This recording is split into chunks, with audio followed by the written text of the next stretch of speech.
Still Got Legs. Outside of Spotify, beyond Apple.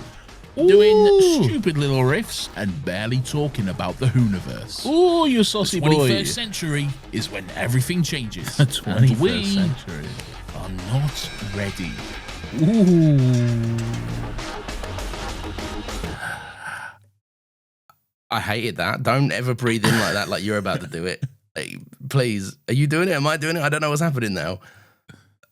Hello, everyone, and welcome to Still everyone. Okay. No, it's all right.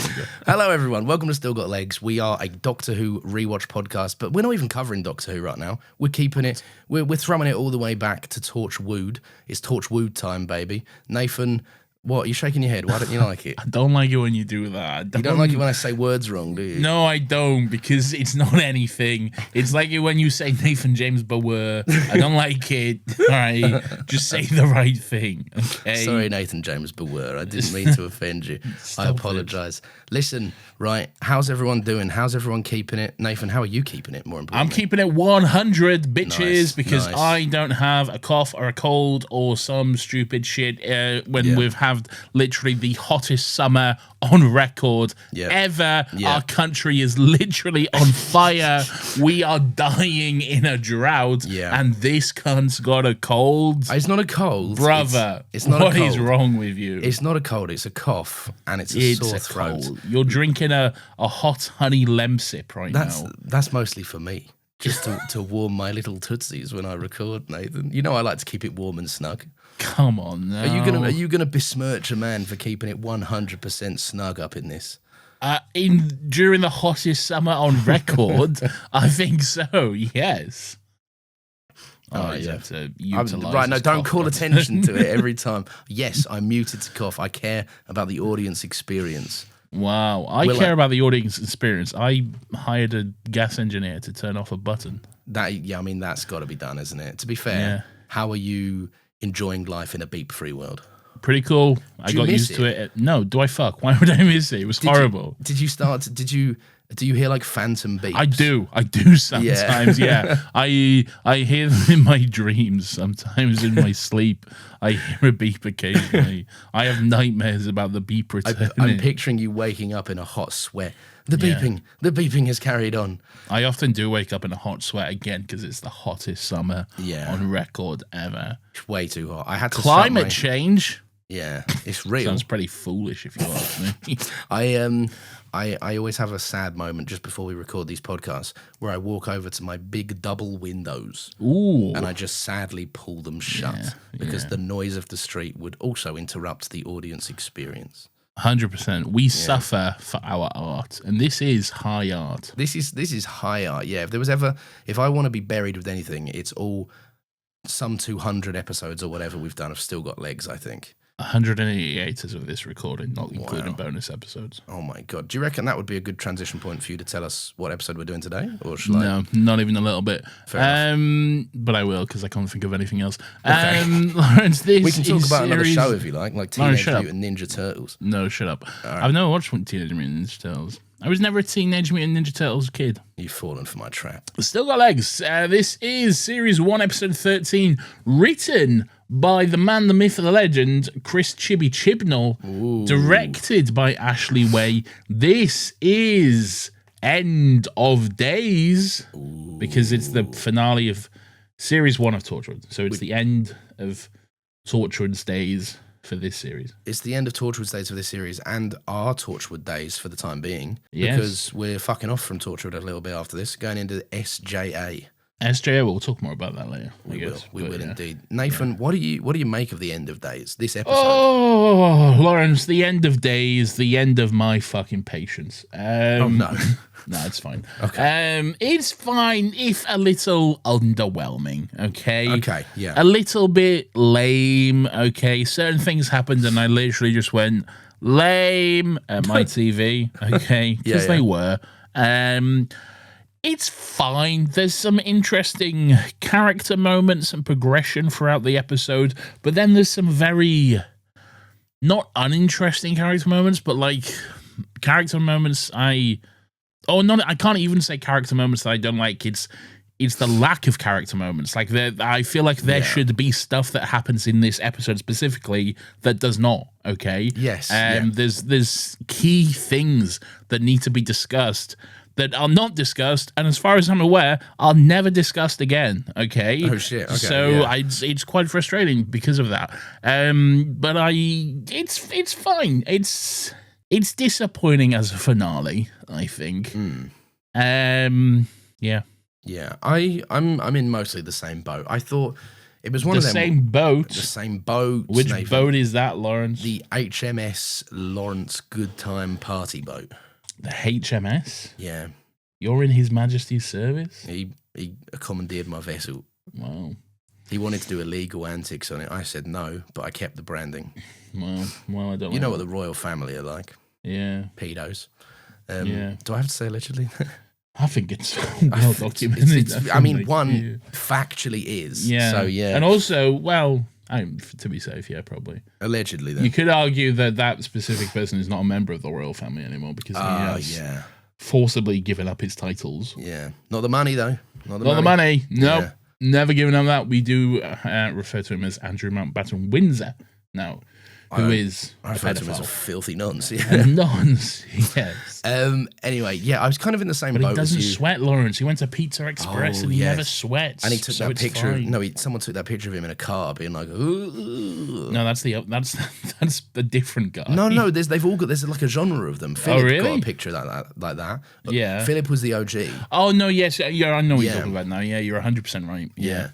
It was Philip, then it was Andrew, then it was someone else. Someone else has got the. Ooh. Shout out to someone else. Yeah, big up. Maybe someone else. Who's someone else? I'm someone else. That's a Simpsons reference. Oh, you love a Simpsons reference. I do love a Simpsons reference. Yeah. Good show. Looking forward to the new Simpsons movie, which is apparently what it's called. It's called the new Simpsons movie. That's how they advertised it at D23. Do you reckon that's just because they haven't got a title, or do you reckon? I don't know. I don't know what's going on. We saw Bart's penis last time round. We did see Bart's. How will they up the game? How will they up the ante? Bart's penis. Yeah, I don't want to throw out comfortable suggestions. riffing about this. Yeah, I also, because the only other options are. If you do a yin and yang situation, which you don't want to go down that route. No, I don't. Yeah. Like, don't get me wrong, Bart's penis isn't much better, but then no, but there's a jovial, boyish humor to a Bart's penis. Yeah, there's just a horrendous air of noncery to anything else. Everyone's just gonna look at you like, yeah. Why would you want to see that? You? I'm cheering in the cinema. They've upped the ante from Bart's penis. Thank God. We are, of course, talking about Spider Pig's penis. Yeah, of course. That's exactly who I was talking about. No, look, I was mostly in the same boat with you. It was one of them. Corkscrew dick. Would you stop? Sorry. I finished watching this episode and I was like, that was a great episode.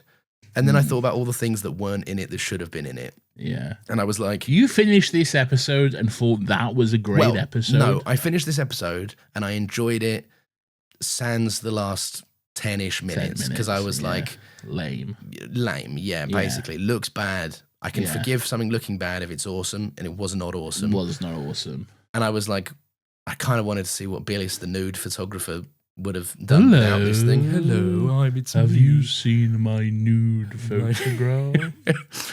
My nude, tasteful photographs. I texted you earlier this week when I watched this episode. Anytime Billis popped up, I could not stop laughing. Yeah. Because I was just thinking about us going, hello. The thing is with Billis is he's got naughty eyes, hasn't he? You said he's got creepy eyes. Yeah, creepy, but now that we've added the nude photograph law to him, his creepy eyes have become cheeky with intent, I think. Okay, interesting. He's not like a nude photographer in the way it'd be like, I showed you my nude photographs, please respond. Like, he's not horny for it. I think he's tantalized by the prospect of people seeing his nude photographs. Is that not what that person is, though? No, I think one of them's just like, here's my dick. Yeah, and are they not tantalized by that? I think they might be tantalized by it, but there's a bluntness to it. I don't even think Billis does it with class. Yeah, okay. Billis doesn't want anything in return either. He wants the thrill of someone observing his nude photographs. Billis isn't doing the classic. Fucking stupid podcast. Billis isn't doing the classic dick on the counter Yeah. next to the Sky remote for comparison. No. Okay. He's not doing that. Billis is running it through Photoshop. Like, Well, not even. I don't think he's that. I think Billis is hiring a photographer. He's got a studio space set up. Yeah. Okay. which he already has set up because it's a regular occurrence. Of course. He's got a series of tasteful outfits that he can don and undon as he wishes. Yes. Okay. So the full YMCA get up is No, in there as that's well that's for him. going into that's stereotypes. No, No, okay. not in terms of the gay That's thing. not but tasteful outfits. no. But he likes the commodity of the character. No, I disagree. I don't think the YMCA lineup falls the village people. Okay? You don't think I don't think that falls into the category of tasteful outfits. Did you not want to see Billis in the highly offensive Native American No, outfit? I don't. I'm talking like a silk kimono, maybe. Oh, okay? I see. Yeah. With his lovely cravat as well. Yeah, you know? a touch of decorum. Billis is not horny. He's erotic. Yes, okay? yes. Billis is someone that's going to wine and dine you, Yes. show you a good time. Yes. You'll never get a booty call out of Billis because you're worth more than that from him. I think I quite like him now, actually. I've come around with him, yeah. Come around on Billis. I quite like him too.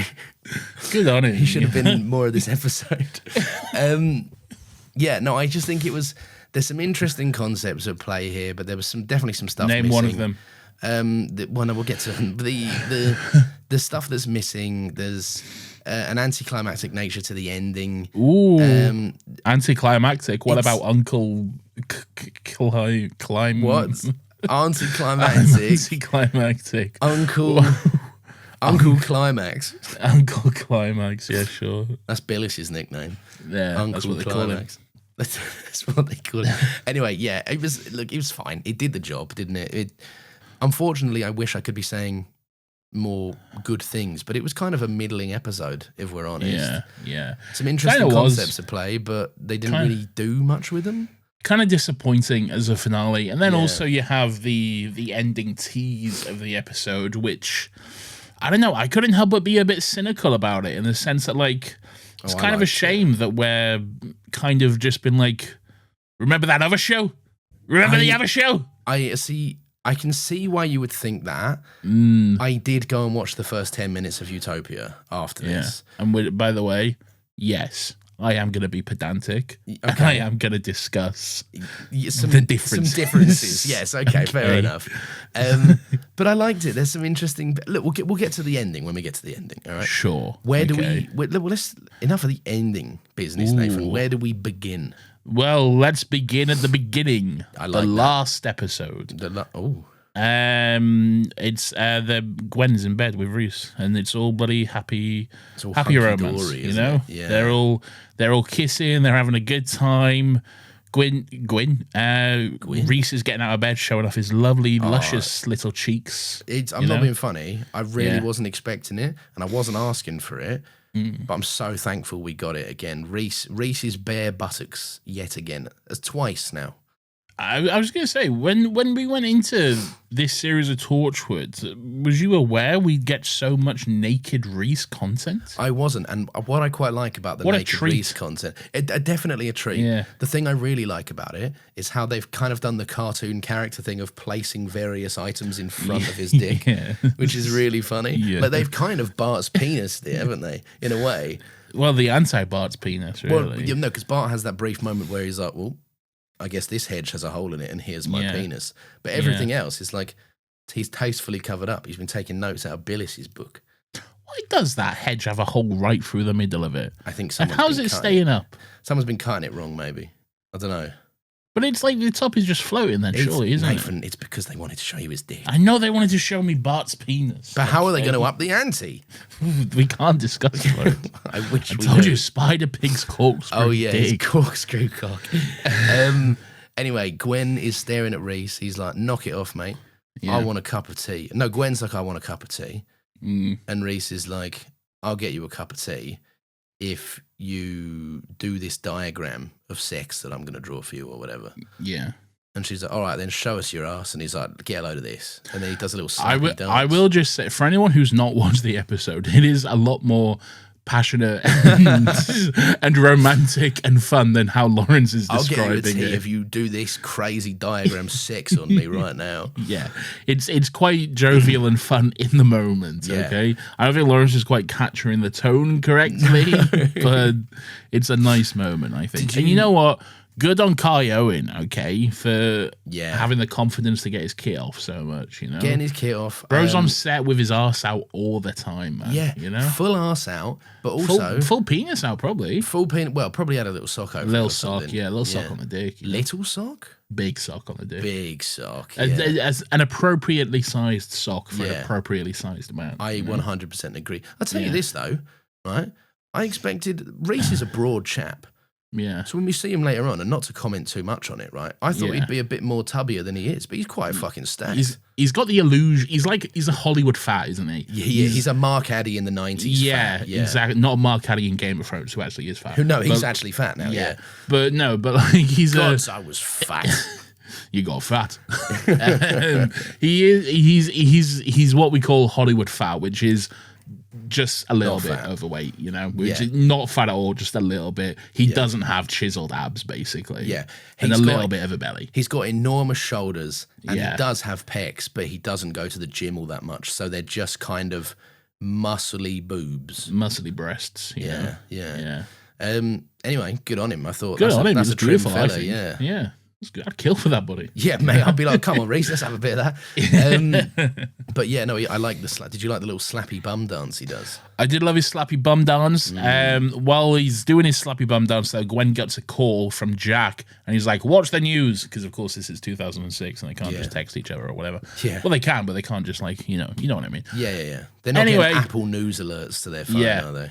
Apple News alerts. Anyway, they put on Apple News and they're like, everything's gone wrong, okay? Yeah. Do you remember last week when we told you everything was fine? Yeah. Everything is so lied. not fine. Yeah. Okay, spoiler alert. It's all gone to shit. There's UFOs over the Taj Mahal. No. There's fucking Romans roaming about the streets of London. I almost cried with laughter because the way they filmed it with these two historical cunts and their muskets just opening fire on the police, because I'm sat there thinking, what are they thinking? What the fuck's going on? Doesn't matter, just keep shooting. Just keep shooting these weird things. That's funny, actually. I like the idea of them just being like kind of scared, like fucking deer in headlights. They're like, oh my god, it's very loud now. I don't know what's happening. What I did enjoy as well, I don't know if you caught it, but on the lower third of the breaking news, it had some other events that was going on. Oh, please go on. A Samurai warrior is in the Tokyo subway system, just assumedly going crazy and beheading people. Just so that's hacking pretty great. cunts in Tokyo, yeah. Fears of a guillotine appearance in Paris. Okay. Which surely they just have those in a museum or something. Yeah, but I wouldn't assume. Yeah, I guess one's just appeared on the streets, and they're like, "Oh, that's a guillotine. They're gonna chop our heads off or whatever." Okay, yeah. So that's good. And this is the one I enjoy the most. Beatles on the roof of Abbey Road Studios. Oh my god! What the fuck? I guess the Beatles have fallen through a rift, and but onto Abbey Road, on the roof of Abbey Road Studios, which I think is like. Because the Beatles did that famous concert on the roof of a building in London, but that wasn't Abbey Road Studios. That was the Apple building where they worked and they recorded their music, because that was their company that they owned, Apple, not the Apple we know, a different Apple. But yeah, that was that building. So I think that's what they're playing at, but it's not Abbey Road though. No, that's just kind of random, isn't it? What a coincidence they would have fallen there. I guess it's probably just because Abbey Road is the recognizable name, you know? If you put Beatles on the roof of Apple, people will be like, what does that mean? Yeah. I think also they're not expecting it to be pulled apart like we would pull it apart. No. Yeah. We're idiots. They just wanted text on the screen. They may as well have just gone blah, blah, blah, blah, blah, and had that scroll across, But anyway, it is nice that the Beatles are there in 2006, where they belong. Did you like... oh, what's going on? What's going on? I don't bloody know why we're here. We're in the future. We've landed on the roof. Landed on the bloody roof. Did someone... I'd have told John Lennon. What, that he dies? Yeah, I'd have been like, mate... John, don't go to New York in the 80s or whatever. You'll get shot. Also, something bum crack operation. Have you seen this meme? Yeah, you bring it up all the time. No, I'm not saying you've used it. I'm saying it's John Lennon's seen it. Oh, right. Okay. John Lennon, check out this meme. I don't think he would have seen it. I don't think it existed in 2006, That's honestly. my bum crack. That's my bum crack. You couldn't have shown him it. It was 2006. I'd have printed it. Unless you also fell through a rift. No, well, maybe I did. Yeah, maybe I did, and I'm there. And thank God I'm here. Onto Abbey Road Studio. Yeah, it's the Beatles and me, and I've got the picture of John Lennon's bum crack printed out. You have it printed out for just such a situation. I keep it on my person at all times. Just in case you ever fall through a rift and meet John Lennon. Do you not? This is No, surprising. you're right. I don't have my emergency printout of the John Lennon butt crack meme. Oh man, you're missing out. You're missing a trick. Anyway, Great. there is. Anyway, Lawrence, it's the end of days, the end of the world, It's as these religious judgment. groups are saying. Yeah, there's someone saying it's Judgment Day. Yeah, that's from Terminator. Did you like Gwen's oversimplification when Reese is like, "Do you reckon it's terrorists?" And Gwen's like, "Nah, terrorists just blow shit up, don't they?" Yeah, terrorists bomb things. Terrorists bomb things, fucking Which terrorists. is true. Terrorists do bomb things. She's not wrong. Name one thing that a terrorist does. What, outside of bombing things? No. They bomb Inside of things. it. There you go. Well, there you go. I think you led me to that, didn't you? Checkmate, atheist. There you go. You got me there. Okay. Anyway, it's time to do a little Torchwood sting. Do you want to take it from here?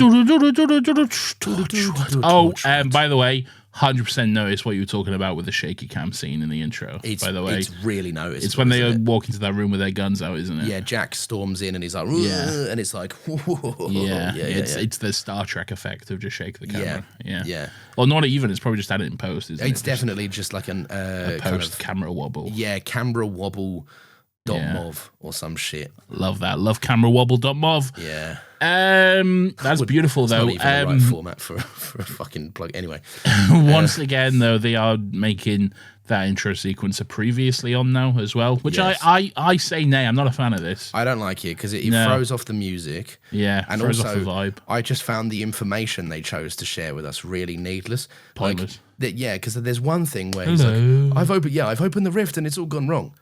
Fair enough, relevant, right? Sure. But then there's the other one is, I'm Billis, the manager. I'm like, fuck does that tell me about anything? Well, we need to know if Billis shows up on this and we don't know who Billis is. Yeah, we're like, true.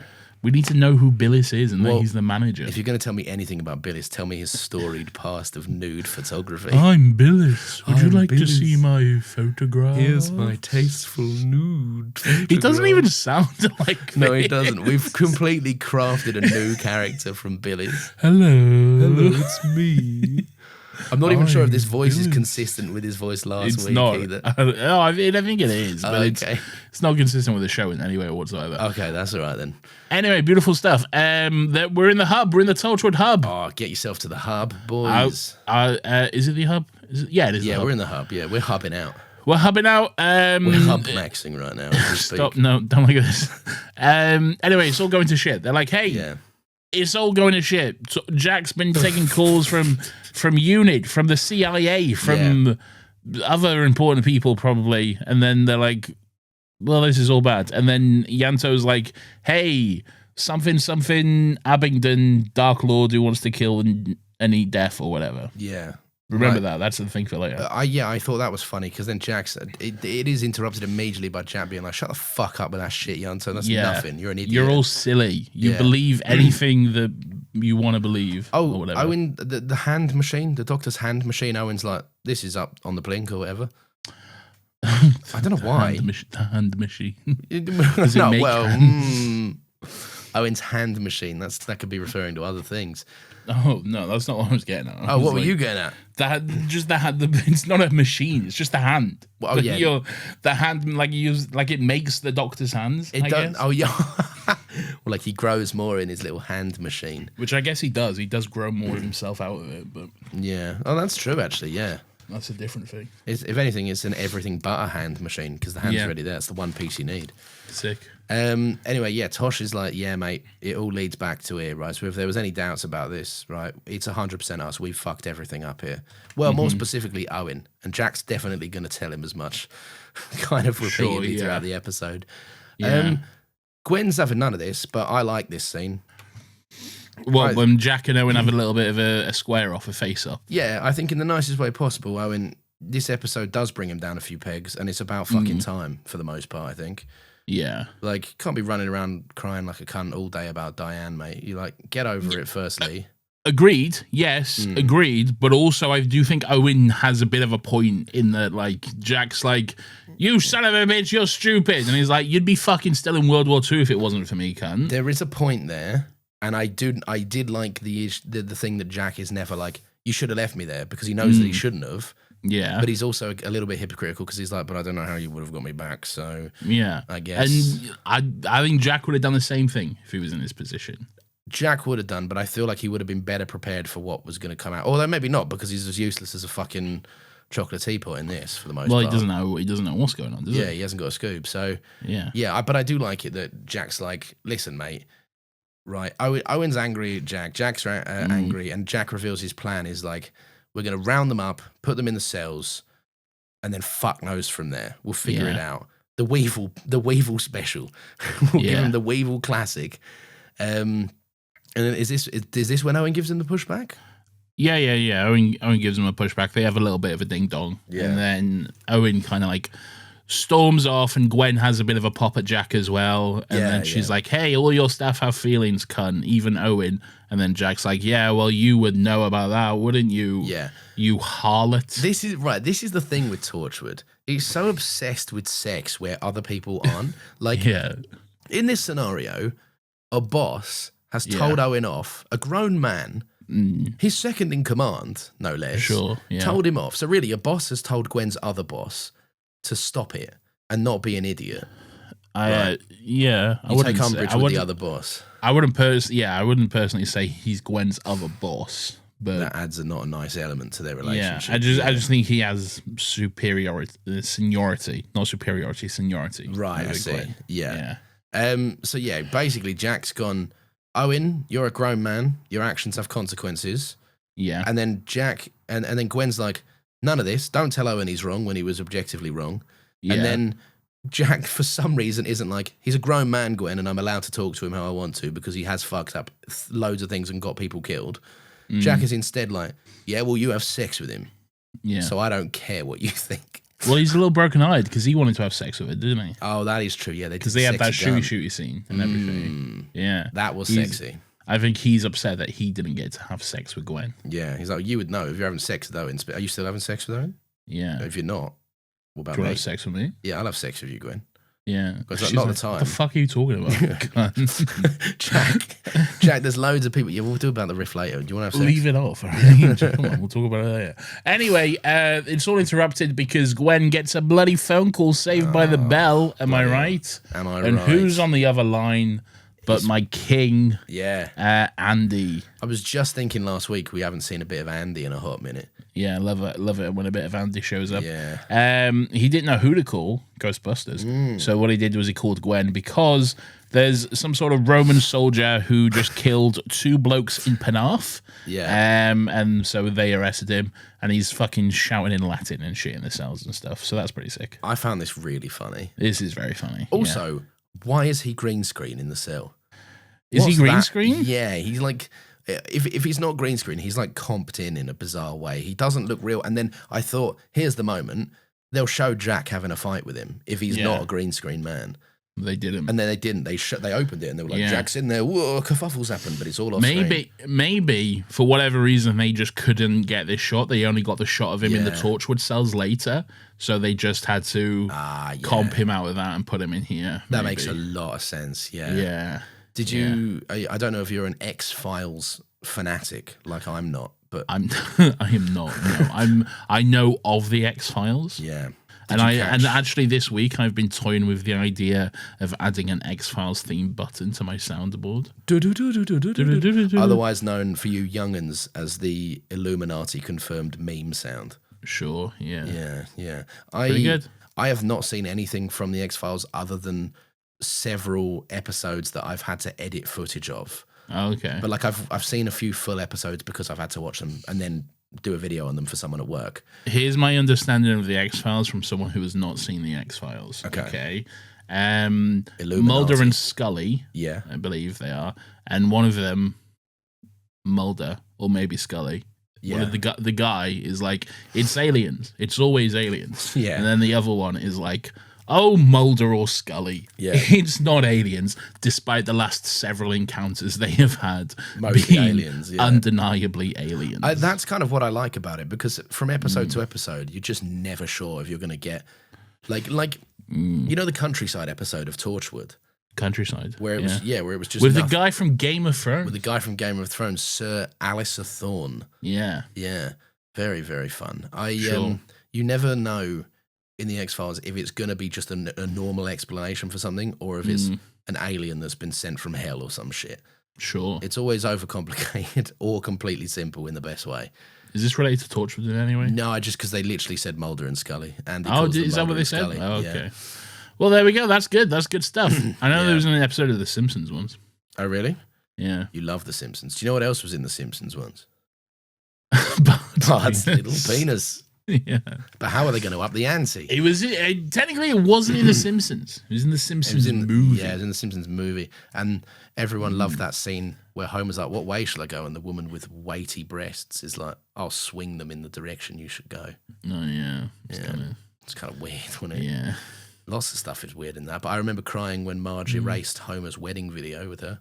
Simpsons movie's good. I think it's a good movie. It's a good movie. I think it was one of them that was just death by overexposure. Too much, too soon. It was blasted at me. Spider Pig was everywhere, mate. You couldn't fucking Spider breathe. Pig was everywhere. Yeah. Spider Pig was on all those adverts. So like I was talking about this a few weeks ago or whatever. Whenever that crazy frog thing came up, it was on all those adverts that like text this to get a ringtone that costs 700 quid or whatever. One of them was Crazy Frog, and then the other one was Spider Pig, Spider Pig. You know? Yeah, it does whatever a Spider Pig does. Can he swing from a web? No, he can't. He's a pig. Look out. Here's a spider pig. By the way, interesting Simpsons lore. In the 20 years or whatever it's been since the Simpsons movie, apparently they've still had Spider Pig. He's just been off screen the entire time. Oh, really? Yeah, but apparently he's still been there. Well, I feel like that's easy to say when he's never been on screen. I feel like that's also easy to say. But the Simpsons lore and canon changes all the time. Who cares? That's true. I do hear about that it is very Bart's been 10 years old for fucking 30 years, man. Yeah, true. Will Mackie ever not be a baby? Who knows? And they're like, every now and then there's a flashback episode to like how Homer and Marge met. And like the first time it was in like the 70s. And in the most recent time it's like the 2000s now and stuff. Oh, of course. Yeah. Yeah. So the timeline keeps sliding. They just keep having their life later on. Yeah. Yeah, that's fun. Yeah. Hello, everyone. Lawrence here from Still Got Legs. Sorry to interrupt your listening, but we're going to play some ads now for about 30 seconds. Anyway, so, basically, Owen and Tosh go to hospital. Right? Hospital? Because the end scene of when they were at the hub, Jack was like, Owen, go to hospital, mate, because we're getting priority calls from the hospital. Yeah. They're calling you. Or wouldn't it be funny if all the 111 patients were directed to Torchwood? Torchwood. Can you imagine that? Right, I'm just going to read you a couple of things. Some of them might be unrelated. Hello, I fell out my shower this morning. Yeah. And I think I got a broken ankle. The fuck you calling Torchwood for? Yeah. I've stubbed my toe, Yanto just fielding calls in his little information center office. I think Yanto would give it 100%. I think he would be so professional about it. Yeah, I don't think he'd tell him to fuck off. Wow. I feel like he'd send him through to Owen, who would immediately tell him to fuck off. Owen would tell him to fuck off. Yeah, that's fair. That's 100% fair. This, one of the most interesting concepts of the whole episode for me. Which is never brought up again. Which is never brought up again, and I guess seemingly solved. Yeah. Owen basically going, fuck, this person's got the plague. And a bunch of people from the 14th century, which is the 5th, the 1300s. Hang on, we did this last week. Yeah, it's the 1300s. Yeah, so it's the 14th century. I think we've got there. We did it. We did it, everyone. Should we comfortably land on that, I think? Yeah, that's fine. All right, sick. I thought this was really interesting because Owen, what I liked about it is Bern Gorman's performance is really good. He can barely say it. Yeah. He's like, I fucked this whole thing up. And the way he says it's the Black Death, Tosh, like, I've brought the plague to fucking Cardiff A&E. That's dreadful. Like, it is dreadful. And like, I understand like the Black Death is a horrible thing which wiped out like most of fucking Europe. Okay. Yeah. And I'm a dumb cunt. Yeah, yes. Here we go. But I'm a dumb cunt, okay? And this is why I must caveat this criticism with I'm a dumb cunt, so there's probably just stuff I don't understand here, okay? Yeah. All right? So, yes, horrible disease, wiped out most of Europe, killed a lot of people, in an age where we know fuck all about medicine and anything else, okay? Yeah. Surely in the 21st century, we're like, oh, yeah, all right, here's a pill. He does say, Owen does say at some point later on, like, you have the whole breadth of medical knowledge since the plague to basically deal with this. Yes. I think it's more just the widespread nature of it that's threatening. Yeah, sure. Like, yeah. it's so contagious. And I think in the scene at Torchwood later, he does say, like, you know, anyone could come from anywhere with a disease, or they're from some past disease which we don't know about, or some future disease that we don't even fucking know about. Someone could come through with COVID from 2020. Oh my You're fucked God. then, aren't you? Yeah, cunt, completely fucked. Yeah, You could come back to John Lennon with COVID. And there you I could am. give John Lennon COVID. Yeah, there I am, just showing him pictures of his bum crack in A4 Exactly. printed paper. Yeah. And he's like, oh my God, I've got COVID. Lads. Oh no. Wait, hold on. Hang on. You got to Let me get into it. So Paul, he's a bit like this. I'm Paul McCartney, and I'm a bit like this. And Ringo is more like no, Ringo's more like this is fucking. You can do it. Go on, I believe in you. Ringo's more like, so I was smoking grass with the lads, and we were all sort of out of our minds, sort of thing. Like, Yeah. And which one's John? John's like, They're all nondescript Liverpudlian. they're all. John's more like. Is John more nasally, or is that George? George is more nasally. I think. George is more like, yeah, this is more George. All right, Paul, how's it going, Paul? Yeah. I was up all night watching films, getting out of my mind, and smoking crack and all this sort of stuff, George. Yeah. Anyway. But what that's was it. John? John's dead. That was John. He's dead. All that to get there. Yeah. Yeah. This I'll speak about this again a little bit later, right? But there's something to me that when the episode deviates from concepts like this, Torchwood's at its best when it's like, how has the Rift fucked up modern day? Because we're in the modern day, we can handle things like this. Yeah. And we can deal with weird alien stuff and weird Rift stuff. When it gets to big CGI monsters, I'm like, I'm not interested in this, because the rest of Torchwood are fucking powerless here. They can't do anything about it. And it's just literally, I guess we have to use Jack's magic powers to save the day. I guess it's also true. Like, yeah, we can handle it. Like, but we can also handle COVID, and like, thousands of people at one point. Thousands of people were dying per day because of that. You know. Yeah. So, yeah. I guess it's just about like the speed in which you can get it sorted. You know, They should do another Great Fire of London, but in Wales. Great Fire of Wales. Well, they did. It's happening right now. Yeah, man. Okay. The country is on fire. Okay. Yeah, fair enough. But at least there'll be no plague after it. Sure, yeah. So Well done that's to us, something. I guess. Yeah. That's a good thing. Sure, millions of people have lost their homes and been displaced. It's not millions. But a lot of people have lost their homes and been displaced, you know? But no plague. But hey, no more plague. No more bubonic plague. So that's pretty good. Yeah. There's worse things. Nope. Anyway. If anything, climate change is good, actually. Yeah, I think it's good for this kind of thing. I love it. I think it should have started because Jubilee Pizza left the oven on, like it did in fucking London. Yeah. That little baker who fucked it for everyone, but also kind of saved everyone as well. Well, no. He killed loads of people, kind- but he did wipe out the plague. Oh, yeah. Is that how the plague was wiped out? I'm pretty sure. I mean, unless it's folklore nonsense, but I'm pretty sure Folklore, the history good album. books tell us. I'm pretty sure the history books tell us that the plague was wiped out by the Great Fire of London. Yeah. Well, unfortunately, it's not been covered in either Assassin's Creed or Doctor Who. Not even Syndicate touched it. God damn those syndicates. Someone's got at me. A Doctor Who episode that we have seen yet. Yeah. Watch the fourth Doctor goes back to the bubonic Actually, plague. it was covered in a big Finnish audio drama. Yeah, Jackie I think you'll Tyler find, versus the plague. Jackie Tyler versus the plague. Jackie Tyler, the Eighth Doctor, and someone else. K9 was there too. And Missy.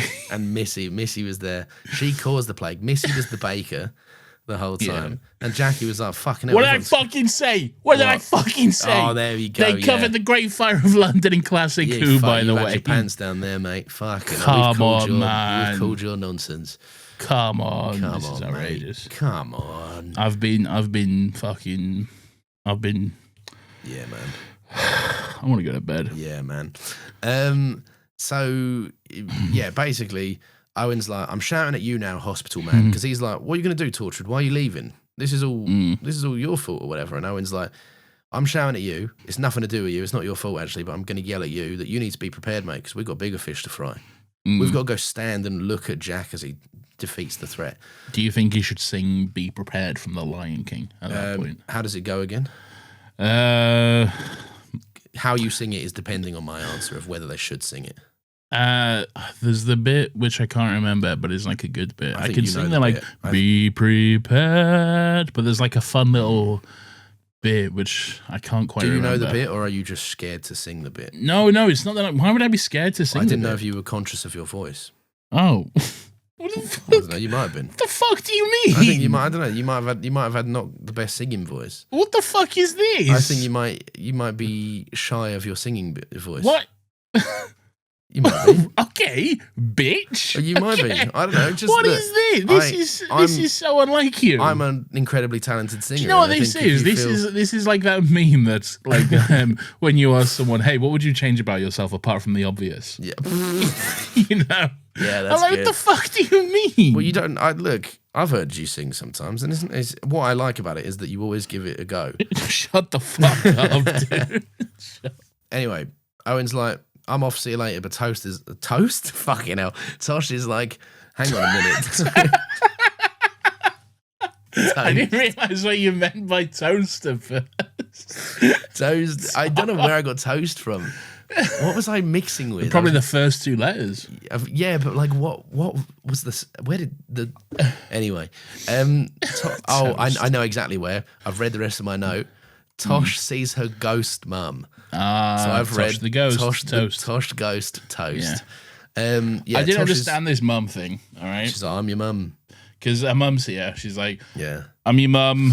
I'm saying some words in Japanese. Yeah, it's the ominous. darkness. Okay, yeah, don't worry about it." yeah. Did you had the subbies though? The subbies were baked in. No, weren't they, yeah, for you? no. I mean, like, don't worry about it for the rest of the episode. Oh yeah. We won't worry about this. This No. is kind of the thing that, like, did Billis make them all have visions of their like deceased loved ones being like, open the rift, please? Apparently, yeah, because that's kind of what happens to them all. They're all like, Yeah. open the rift. Open the rift. It's a good thing. You know that thing that causes untold devastation? Yeah. Do it. Do it's it. pretty cool. It's fun. I mean, to be fair, it does actually save the day for the most part. Well, we'll get there. We'll Yeah. discuss it. Anyway, Gwen's with Jack, and she's like, "Should we just open the rift like Owen did?" And Jack's like, "What? No, that caused this. Like that did this, Gwen." And Gwen's like, "Oh yeah."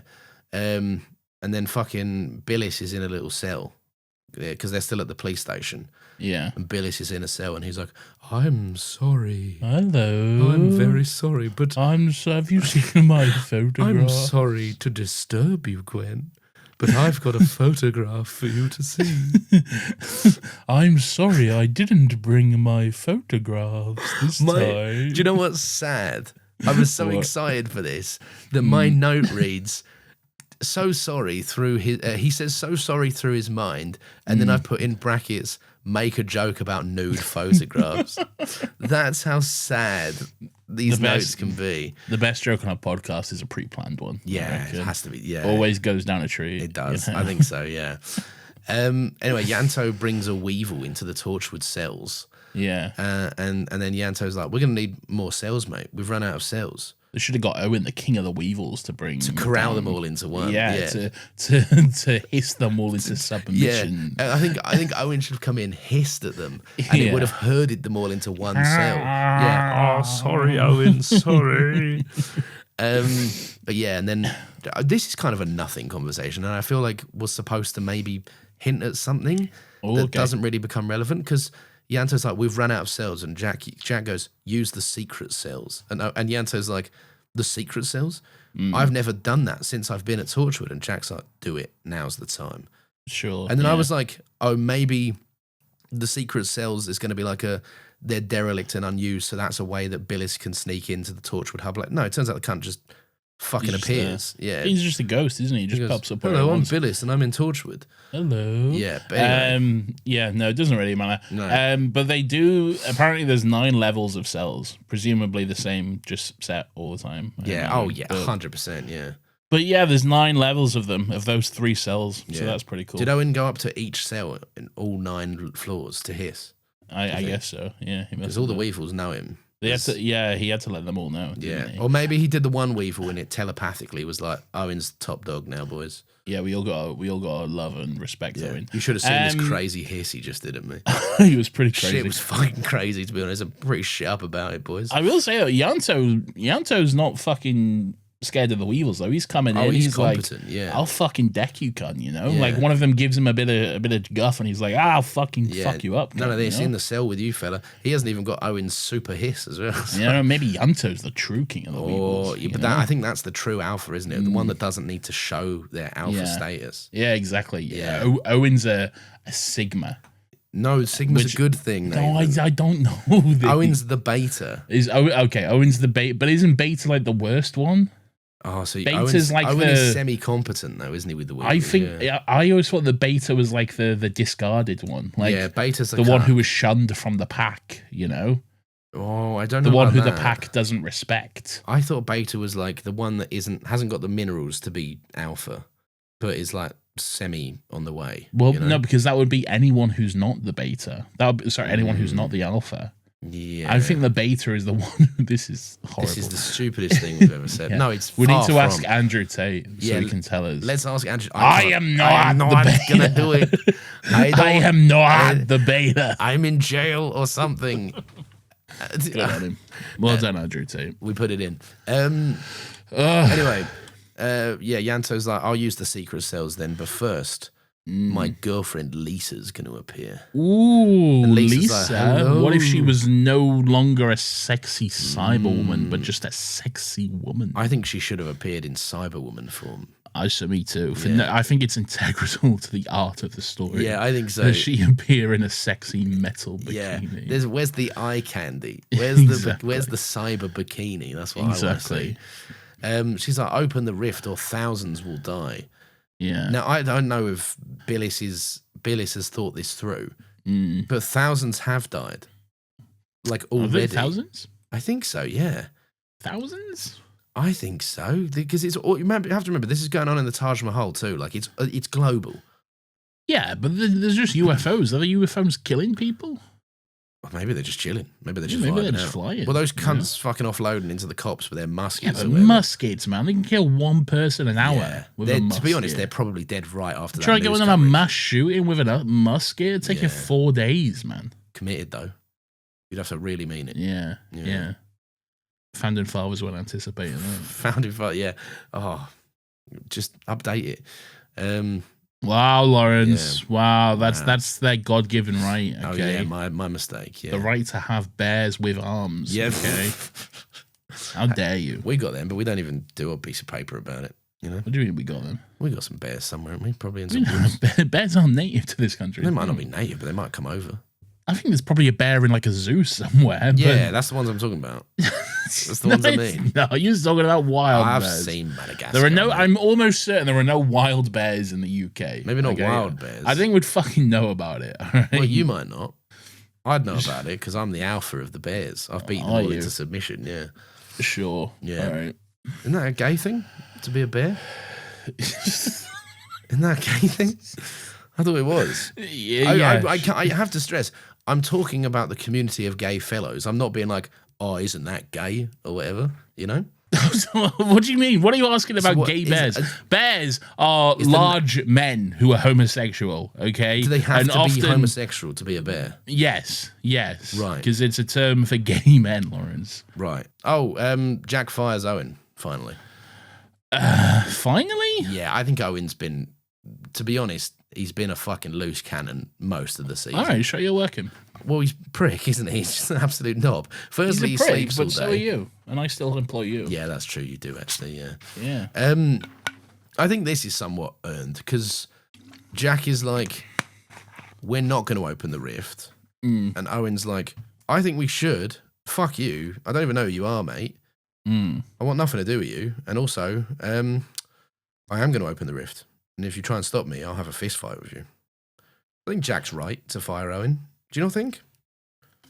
Yeah, maybe. I don't really care. But I do think it's quite strange that, like, we got in this situation by Owen opening the rift, okay? Yeah. Owen opened the rift, and now everything's gone to shit, okay? Yeah. According to you, thousands of people have died. Yeah. John Lennon's on the rooftop of Abbey Road, not knowing about his bum crack, okay? Oh, he will soon. There's UFOs flying over the Taj Mahal. The plague is literally in the hospitals and back and stuff. And cunts like, I think the way to solve this is do the same thing again. Yeah. Okay? Yeah. Surely that will work. Well, that's kind of that's where Jack's coming from. He's like, is everyone stupid? Are you all fucking insane? Yeah. This is just, you're asking for double the problem. Yeah. And somehow 100%. double the problem equals solution. And aren't they supposed to be smart? Aren't they? Your literal job is dealing with this shit. Okay? You know, you're the experts in this field. Yeah. Okay. I feel like you should know that this is not necessarily the solution. Well, Jack says, at one point, Jack's like, mate, the first fucking thing out of my mouth after employing you cunts was don't fuck with the rift. Rule 1, baby. Yeah. It's not don't tell anyone about Fight Club. It's don't tell anyone about the rift. Don't tell anyone about the rift. Don't fuck with it. Yeah, don't fuck with the rift. Don't fuck the rift. Yeah, don't fuck with the rift. Don't fuck the rift because then believe me, I've tried. If you fuck the rift, your penis ends up in a Simpsons cartoon. Yeah, okay? That's how it would work, right? Because if you fuck the rift, technically somewhere in time and space, you're just gonna see the tip of your penis be like, whoa. Hello. That's what happens. That's how it works. Yeah. Where would you want the tip of your penis to spawn in on the rift? I can't say on this podcast. Okay, fair enough. I could not possibly say. Yeah, fair enough. But let's just say your mother. Oh, come on, mate. That's my mother. Leave her alone, man. You're She's been having more dreams about me? No, come on, right. That's no. Fuck you. But yeah, Jack, no, Owen's like, you're our leader, mate. You going to lead us or what? And Jack's like, follow the leader. Follow the leader, follow the leader. He does a conga line and everyone's like, not now, Jack. We've got no time for this. That's pretty sick. But yeah, Jack's like, listen, mate, right, you're a prick. Right, all of this is your fault. And I can't have someone on my team that doesn't trust me implicitly. And that goes for anyone, right? If any of you cunts feel the same way as Owen, hand in your badge and gun. And then Owen's like, come on, guys, we're all leaving. And then everyone just like sheepishly looks at their feet. Like, well, I don't know. This, I don't think this scene was meant to make me laugh. But Owen is really akin to a 6-year-old boy in this scene. Because he's very, to me at least, it came across as very like, well, goodbye then, I guess. I hope it all goes well with the rift problem. I won't be seeing you, I suppose. You know? I can't necessarily take Bern Gorman seriously when he's trying to do intense, angry acting because he pulls this face which makes me laugh. Yeah, okay? Does, I can't describe it, but there's just a face he pulls when he's like intently looking at someone and like squaring up to them, and it's just funny. I think it's funny because if you ever knew someone like Owen, Owen's the kind of, right, here's my vibe on Owen. Okay. Owen's the kind of person that if I saw Owen getting rowdy in a pub, I would be like, I feel like I could punch him hard enough. Oh, hunch, yeah. But there's also a part of me that thinks this guy's a fucking lunatic crackhead.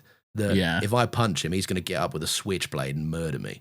Like, he's got that level of unhingedness. You know, there are some people where you just look at and you go, I'd never start a problem with you because despite you being 5'2" and a string of piss, you've got this. There's a wiliness to you that I can't match. I never start anything with anyone or in summer. I don't start fights. You're a pacifist. I'm a pacifist. Yeah. I'm a conscientious objector. You and Desmond Doss. Is that Andrew Garfield? Andrew Garfield, yeah. I know that from movies. Yeah. You, Gandhi, and Desmond Doss. I'm in good company. Nightmare blunt rotation. Nightmare blunt rotation. That's gonna be my way to serve.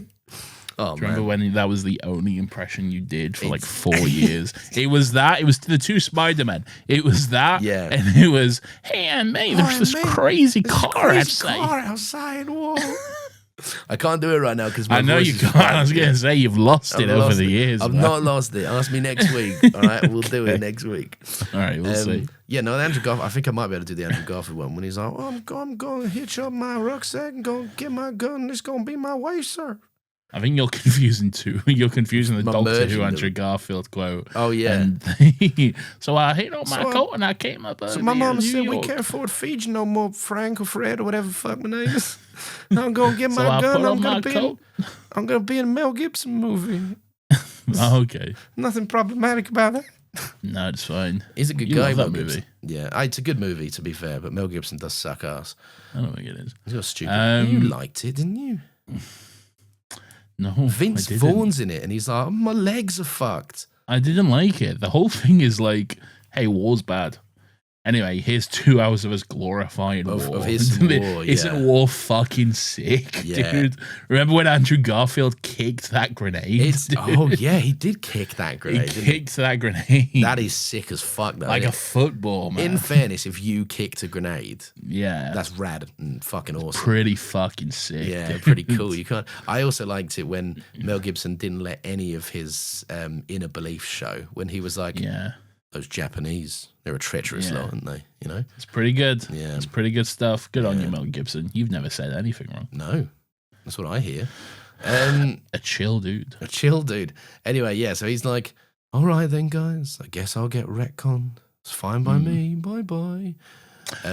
This made me... This kind of pissed me off as well. Well, not pissed me off. I guess that's a bit strong. But, like, I had questions about this. I'm like, but that's not how retcon works, though, is it? Like... retcon, it can't take off years. Everything we've seen about retcon is it's a short-term thing. It's like the last 12 hours or so, isn't it? Maybe it's like a stronger mix or something. Maybe it's like because I feel like Torchwood could concoct something that's like we need to timestamp when Owen's allowed to remember from or whatever. Maybe I don't like that though. That kind of like that. It takes something interesting away from retcon. It's not that. It's like it makes it seem like they have more control over it, but then there's episodes which relies on them not having that much control over it. You know? Well, your problem there is you want consistency from. Well, Torchwood. yeah, I guess that's my issue. So that's the trouble, mate. Yeah, and this consistency. If you want consistency in this episode, Jack dies and then doesn't die several different ways in this episode alone. Well, we'll get to Jack's dying and not dying. Yeah. Anyway, what if we went to Billis's shop? Oh, I love going to Billis's shop, man. They are also just like, oh yeah, by the way, we know Billis has a shop and it's here. By the way, because Yanto's like, Billis's shop is coming up. Like, I feel like we should have gone here first port of call, to be honest. Yeah, you guys knew about this? Yeah, Billis was a weird cunt, wasn't he? Do you remember? Anyway. Hello, look at my clocks. And look at me coming down my spiral staircase. Do you have a spiral staircase? Oh, do you like my clocks?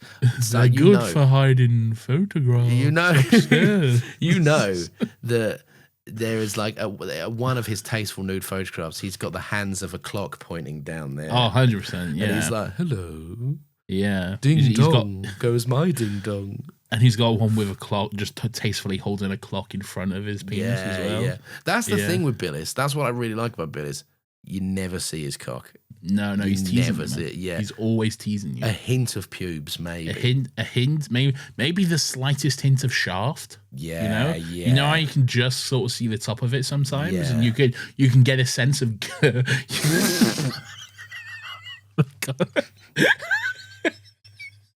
See, what happened there was in real time. I realized how fucking ridiculous. You heard that getting cut in real time, didn't you? No, it wasn't even. That doesn't have to get cut. That's fine. I don't give. We've said worse shit. We have said worse, yeah. But like, I just realized in real time how ridiculous this conversation is. Yeah. But the thing is, we understand it. I know exactly what you mean. You can get a sense of that width, can't you? Exactly. In some of these tasteful magazines. Oh my God, Billis nude calendar. Oh, get me that. Mate, anyone? What's December like? Wearing a tasteful Santa. A tasteful Santa hat. But like a posh one, not like the traditional Santa hat. More like a red silk, velvet. Yeah, red velvet, like classy Santa. He's got some. Do you think it's too gimmicky for him to have elf ears on? I think the elf ears are too gimmicky, but I like the idea of the classy, velvety, red velvet Santa hat, maybe smoking a pipe. Smoking a pipe, yeah. Yeah, and like a smoker's jacket. Is there a Mrs. Claus in the picture? Could. Well, I don't think Billis is the type for a Mrs. Claus. No, I don't think so either, funnily enough. Yeah. It doesn't give off those vibes. No, he doesn't. But then the smoking jacket is open, but again, you're not seeing anything. It's covered tastefully and stuff. So maybe a present. Yeah, or perhaps he's got a tasteful stocking over his Johnson.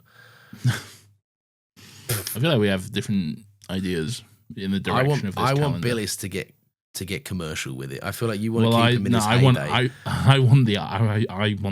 You want to be fair enough. We'll go with your one. Hello, I'm Billis. I do hope you take a look at my advertisements for various products and services. Oh, I'm Billis. Would you like to take a look at my clock shop? What do you think? Is there any reason you're interrupting my ad recording? Oh, sorry, I didn't know you were doing your ads. That was my ad recording, Lawrence. Sorry. Anyway, yeah, so he's like, hello, my 1941 friends. Hello. And he's like, check this out. In this scene, he actually does say hello to Gwen like that. Hello. He goes, hello again to Gwen. Pretty good stuff. I love Billis, man. I kind of like this. Maybe they shouldn't have introduced something interesting about Billis if he's just not going to be actually the threat of the episode. But he can jump between time periods, and he calls it a curse. And he says he can see all of history, but he doesn't belong anywhere in it. Ooh, which is a really interesting little line, I think. Where's he from? Fuck knows. That's the beauty of Billis. Yeah, among I guess other that is the things. beauty of him. Yeah. among his several nude calendars. Sure. Yeah. Do we think this is funnier than it is? I think so. I think we think this joke is. I think we've made the character funnier than he is. Really. So Billis is like. That is interesting. An idea that there's a character at a time. It reminds me of all things the fucking the CW Flash. Okay, oh right, because there was an episode which I always thought was quite interesting, where one of the villain monsters of the week was like a shapeshifter character. And by the end of the episode, they're like. It turned out they'd shape-shifted so much, they don't know who they are anymore. They're like... That's cool. They don't know who the original version of them is. So when they shape-shift to, like, their default persona, it's just kind of this, like, faceless sort of creature sort of thing. Just this, like, flesh-coloured, faceless creature. Because no sense genuinely have anymore. No idea who they are. And I always thought that was... quite interesting. That's super interesting, yeah. Yeah. Well, so it reminds me of that a little bit. That is kind of like this, yeah. I really like this idea that Billis is a guy. Like, imagine how scary of a threat it is that this guy can go anywhere, do anything, jump to whatever part of history he can feel like. But he has such a sense of dissatisfaction with that ability. Like, I think there'd be an interesting contrast to make to Jack, who is stuck in one time and desperately wants to have the freedom he used to have to just jump about, go wherever he wanted to. Like, I don't know, I just think there's such an interesting element there, but then for no reason they kind of make him a religious fanatic at the end and he just leaves the story. Yeah, it's just not worth it for what you get, I think. No, like there's really interesting elements to the character like this and stuff thrown in, and of course his nudes and calendars and everything. Yeah, with the nude calendars, yeah. but then it's just nothing's done with it. Yeah, you know? Exactly. Maybe not to. Is that a hallmark of Chibnall's writing a little bit? Chibnall had a kind of a trademark of prophesizing a big villain. And then the people that do the prophesizing are often more interesting than the big villain. Sure, yeah. Like, I think that came up a couple of times. I will say, before we move on from this scene, do you think the nude photographs were for charity? Like, do you think the nude calendars were sold for charity? No, never. I think it's pure... it's his passion. But do you think he gave them away, or was he collecting a couple of bob off them? Oh, I don't think he cares ultimately about this. I think he would give them away for free. I think he'd lose money on making. Yeah, I think he'd happily lose money. He's putting production into this, studio hire, photography. Yeah. He's obviously got his camera, but he's getting backup shots and everything. Yeah, so. he asked the photographer to take them on his camera because it's more authentic. All of this started because of that fucking camera, by the way. And now we've invented this whole fucking backstory. Look, when you come on the scene with such a big flamboyant camera, unfortunately, you're gonna get to nudes. Anyway. That's good stuff. Anyway, what does he do? He's like, they're like, hey, you're coming with us. We're going to take you into Torchwood, Jack says as he pulls his gun on him. Yeah. And he's like, what's his plan? Walk him at gunpoint through Cardiff back to the guess sub. so. Yeah. Yeah. But then he was like, oh, I don't think so. Yeah. And then just disappears. Yeah. It's pretty cool to just see him like fucking fuck off, How awesome would it be if he popped back in naked momentarily and then left again? Just like instantly flashback nude, gave them a wink, and then immediately left again. That would be so good. I think that'd be awesome. But it happened so quick. They're like, did you see? Yeah. Did that fucking happen? It's almost imperceptible to the human eye. Yeah. Look, I might sound crazy, but I'm 100%. I just saw that gun naked. The only sign that they didn't imagine it was the like sound effect that goes with it. Sure. That's good. Anyway, Jack leaves. Jack runs off after him somehow. I don't know. Yeah. And then Gwen's Jack's going like, to I'll leave. go get him or whatever, and he has a little walk. Yeah. And then Gwen's going to leave, but then he's back and he's like, would you like to see a vision? Yeah, would you like to see a vision? Well, the thing about the future is if I show you it, you have to be really sure you want to see it. Yeah. And then she does, and she sees Reese dead in her flat or whatever. Yeah, so that's good. Surrounded by nude calendars. And blood. Nude calendars and blood. Yeah, Reese is big dead. I like this scene because Gwen comes, basically, Jack is still walking down the high street in his stupid coat. Right, having a stroll, coat flowing. You don't like his coat? I just think he looks dumb. Like if I saw him out in public, I'd be like, "What a fucking idiot!" Yeah, it is a bit. Yeah, it's very I'm a TV character. This is my costume, kind of thing. I'm a big important character. This is my coat. Look at me. Yeah, everyone. Wouldn't kill him to just wear a tasteful T-shirt from time to time, would it? No, it'd be fine, I reckon. Yeah, but anyway, remember his 2 jackets? He doesn't wear his 2 jackets anymore. No, yeah, Jackie 2 Jacks they called him. Jackie 2. That's nothing, is it? That's not. Jackie 2 Jacks. Jackie 2 Jack. Yeah, I don't know. Where are you taking this? I know. I was just trying to make it better. Jackie 2 jackets or something. But yeah. Jackie Chan. Jack. Oh, I said Jackie Chan. Oh, which is equally nothing, and to be honest, further away from the goal. Yeah. And possibly racist. Maybe racist. The thing I liked about this scene is that Jack is just having a stroll. Oh, yeah. And Jack's like, oh, there you are. What took you so long? And Gwen just sprints past him Naruto style. Just like he's walking off like that Leonardo meme. Yeah, he's just having a pleasant stroll on the Interception set or whatever. Yeah. Interception? What is it? Inception. Inception. The deception that I love my wife or whatever. Yeah. Good stuff. Anyway, Gwen runs home. Reese is doing a bit of cleaning. He's cleaning the oven. Reese has got his head in the oven. Yeah. What a man, what a mighty good man. Well, if you can't, he said, I don't know how the washing machine works still, so at least the very least I can do is clean the oven. Washing machines live longer with Calgon. That's what I heard. I don't have a clue though, so I'm just going to clean this oven. Yes. I got the oven pride on the go. Yeah. Right? Oh, oven pride. Yeah. You get the oven pride out. You put the grill in that bag or whatever. Yeah. Put the grill in the bag. When was the last time you cleaned your oven? Never. Literally never. I have not cleaned my oven since I moved into this place, which was 3 years ago. Yeah, to be fair, I haven't cleaned mine in well over a year and a half. Yeah. So, yeah. I don't think I use it enough to warrant cleaning it. Yeah, I'm not a big oven. I'm more of a hob cooker. I'm way more of a hob cooker. Clean my hobs like fucking. Oh, the hobs get cleaned once daily. a day. That's excessive for me. I just don't. I hate the way they look. If I don't, I've got the. Have you got the actual hobs that rise up? Yeah, like the gas hobs. Yeah. Oh, yeah. See, I've got hobs that like it's just a flat surface. The electric hate hobs. the electric hobs. Hate electric. I want hob, to feel like I'm cooking. yeah. Man. You need the gas ring. You need the flame. Also, my brain knows not to touch gas rings. Yeah. Right. My brain doesn't know sometimes not to lean on the counter side. Yeah. And I go, oh fuck me, I've just cooked on that. Fuck. You know, idiot. Yeah. Yeah, I don't like that little sleek black thing, you know?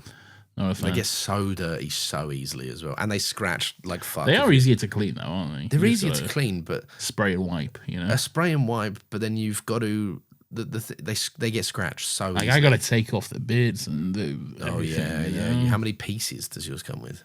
It's just one piece, to be fair. Oh right. I've got like a five burner thing. It's got like 5 hobs, and the main one is the one in the middle. So it's like 5 hobs. What do you need 5 hobs for? I don't. I only use one. Yeah. What's your go-to hob? What placement? The middle one. The main one in the middle. Oh, the main. Okay. See, I have a 4, like a window pane structure. No, well, it's got the 4 on like the outside, but then there's just one big one in the middle. Right. Is the main one That's quite nice. Yeah. But yeah. This is a proper Gavin and Stacey. This is like a men, one in their 30s, one almost in their 30s. Yeah. Tell me about your hob, mate. Yeah. All right, we'll do. Anyway, so yeah, she gets back and she's like, Reese, fucking hell, come on, mate. Reese, stop cleaning the oven. Yeah. We gotta fucking go. All right. Any other day, I'd love this. Love you cleaning the oven. I'd suck your dick right now. Yeah. All right. We don't have time for that, unfortunately. Yeah. There's no time for noshing. We gotta rock and roll. Okay? We gotta go. I don't think you understand this, but a man who is very obsessed with tasteful nude photographs, I think is gonna try and hurt you in some capacity. Yeah. Reese is having none of it though. He's like, I'm cleaning the oven. You know, we can't just go now. I'm cleaning this oven. Did this escalate quite quickly for you? I feel like Reese she does almost immediately tase him. Yeah, Reese was like, "You what? What's going on?" And she's like, "I got no time for this." Tases him, and then I guess presumably lugs him down the stairs. He's enormous. Well, I think she says later they get Jack or someone helped her. Oh, cheers for helping me with Reese on the stairs, mate. Thanks for banging his head into all the fucking banisters on the way. You're putting that on them. They didn't say that. No, I know, but I like the idea of Jack doing it being like a banister for every time he did sexy gun training with Gwen and didn't end in sex, you know? One. Yeah, one good whack on the banister and we'll call it quiz. All right, great. Anyway. Trump didn't even get his marigolds off as well. Fucking. No, I know, yeah, this is what I'm saying. Like fucking I don't know what I'm saying. Anyway, let's move on. At the bar, Owen's having a booze because he's been fired. Oh yeah, and Diane's there, and she's day like, drinking. Yeah, they're having a day drink. The sign of a man who has it all together. Yeah, I think so too. Diane's there, and she's like, Owen, help me, I'm lost, but if you open the rift, you can You'll help see me. my nude. No, there's not Billy's. No, it's Billy. It is though. Oh, it is secretly. It's Billy's. Yes, yeah. You'll see my nude. Do you like that? Owen's barking. He's like, yes, please. Kind of this is the part of the episode for me where I'm kind of a little bit like, I'm checked out. Get to what you're going for here. Yeah. Yeah. Anyway, Reese wakes up in the Torchwood cells. Gwen's like, this is where I work. And Reese is like, what fucking... You work in a prison? Like Guantanamo Bay or some shit. Like, this is the dustiest, fucking dirtiest, grimiest place I've ever seen. He doesn't say any of this. No, but he has a look like, what? You know? Does he? I think he's more shocked that he's in a prison than anything, or a prison cell. Yeah, but this is not like we saw a prison cell in this episode. Like, but again, he's just woken up to find himself here. I don't think his first thought is, "Fucking hell, get the state of this place." Fucking hell, this is rank, mate. I think he's more have an issue with the fact that he's in the fucking prison cell. Fair, but as time goes on, he'll stew on it. I think. Okay. He'll come to his senses about it. Anyway, he's locked in there now. Gwen's like, "You're locked in there, bitch. Yeah. I gotta lock you in there. Swear you're on good." Sorry about And he's this, like, mate. "What are you talking about?" And she's like, "Don't worry about it. I love you, bye." Yeah, give him an explanation at least, Gwen. Well, she kind of does, but not really. Not really. Not all, actually. Yeah. I don't know why I said she kind of does. Yeah, I think you just wanted to say the. Shut up. Anyway, I almost did toast. Good at podcasting, we are. Yeah. We're two good podcasting boys. We're too good. We're too good at podcasting. Oh. Anyway, no, You know, when you just hear you, they're just like, shut the fuck up, you idiot. Move on with the show. Yeah, I get that. Tosh can't... I agree. Shut the fuck up, move on with the show. All right, I will do. Yeah, Tosh can't work out how Billis showed Gwen the vision. I think you mean Toast. Yeah, Toast. Sorry, my bad. Yeah, Toast can't work it out. Another plot point I thought might come back because Tosh is trying to work out how Billis showed Gwen the vision. You're too eager on plot points that you think are going to come back. Yeah. Man. Sometimes a thing's just a thing. Let it be a thing. Let it be a thing. Yeah. Let it have no consequences. Yeah, that's true. That's awesome. It's fine. It's fine for a scene to just have exist. no relevance or consequences. Yeah, just be completely, utterly pointless. Yeah. Gwen, to be fair, I do actually like a little bit of this scene because Gwen is freaking out. Ooh, she's like, what's she freaking out about? Well, she's like, it all felt real with the blood on my hands and everything. Like, I felt that vision.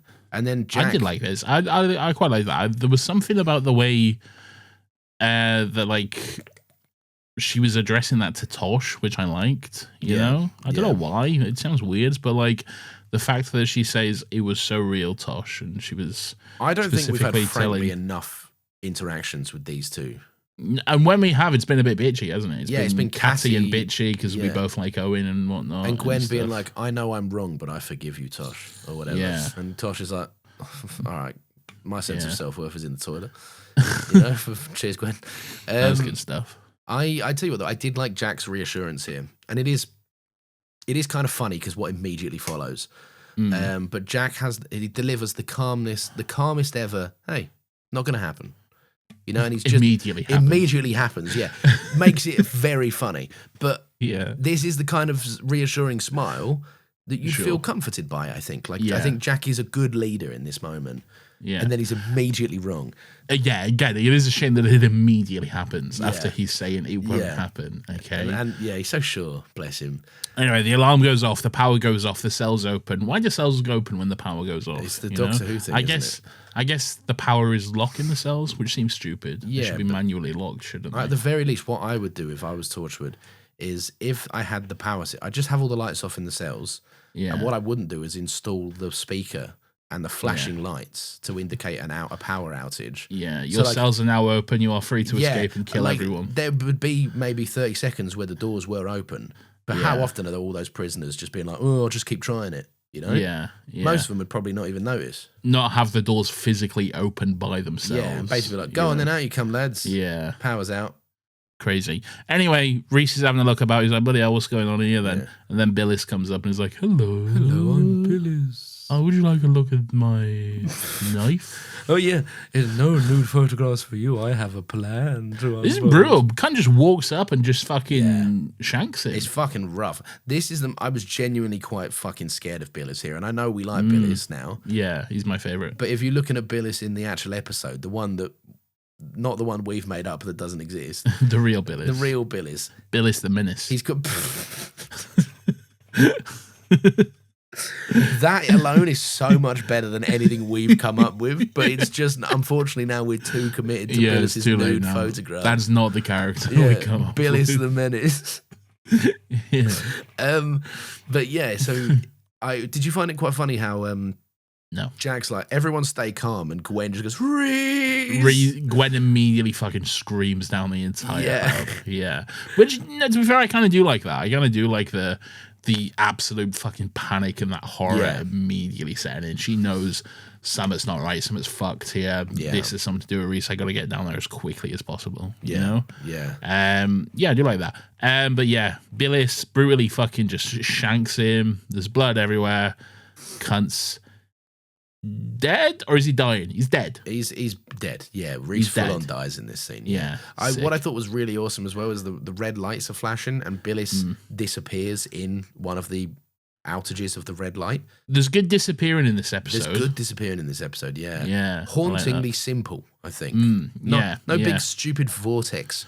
I'm going to walk through this effect or whatever. Ripples and bubbles and anything. Yeah. Just as simple, they're gone, you know? This episode goes for 2 instances where they don't use an effect. One works and one's really bad. And we'll get to it a bit later on. Oh, okay, interesting. Well, they do end up using an effect. It just takes like 20 minutes to kick in for some reason. I think I know what you mean. Yeah. All right, cool. So Reese is dead. Reese is dead. Eat him up. Anyway, Jack has clearly helped move his body to the autopsy room. Yeah. At some point, probably banged his head on a few more banisters on the way. Stop this! What is this you're doing? He went, I know you're dead, but rules are rules. I tell you what, some of the best performances from Eve Miles in this. Oh, for the whole season. phenomenal in this scene, Eve Miles. So good in this scene. I think just the way that Gwen kind of is. She's fully dead-eyed, staring forward, nothing left. The way she's like, it's when Tosh says she's sorry. And she laughs. Yeah, she's and like, she just laughs and is like, you didn't even know him, you know? You never ask about him. You've never once asked about him or my life or anything, you know? It really calls out the callousness of Torchwood, I think. The moment that really stuck with me is when Yanto goes, like, because Gwen goes, I'll have to tell his family. And Yanto goes, we'll do it. And Gwen goes, like you did with that porter when I first met you. Yeah. No, you won't do it, Yanto. Like, it's just so like, I'll look after this. You're not getting your fucking hands near it, mate, because you'll. Oh, he died in a tragic work accident or whatever. And then the anger that comes off her when she's like, well, fucking bring him back. And and they're like, well, we can't do that. And she's like, no, you fucking bring him back. You find a way, because otherwise, what the fuck is the point of you? Yeah, you know? I love that. Yeah, what is the fucking point of you? Just like reminiscent of. I was thinking, there's a Doctor Who scene. There is a Doctor Who scene about this. What is it? Remind me of it. Then What's the point of you? Then what is the point of you? What's that from? Is it Donna to 10, maybe? Sounds like Donna, doesn't it? Is it Pompeii? I think so, but it doesn't feel right in my head. Then what is the point of you? I mean, I'm going to have to search it now. It's Amy, Rory, after Rory's death. Oh, yes, that's right. Amy to 11. Then what is the point of you? Yeah, it's in Amy's choice, yeah. There you go. Which was after this, so there you go, copied. Yeah, copied, wow. Wow. Was that episode written by Chris Chibnall as well? No doubt, yeah. What episode was it? Amy's choice. No, it wasn't. That's fine. Yeah. It's Amy's choice. Big tune. Amy's choice. Anyway, so basically Owen comes in at this point because he's incentivized from Diane's sexy little visit to him. Ooh. And he's like, well, I'm gonna bloody open the rift, mate. I don't care. Right. He walks in, sees that fucking Reese is dead. Reese is dead. And again, for all Owen's flaws, I think Owen comes off pretty fair in this scene. Walks straight over to Jack. He goes to comfort Gwen. Gwen pushes him off.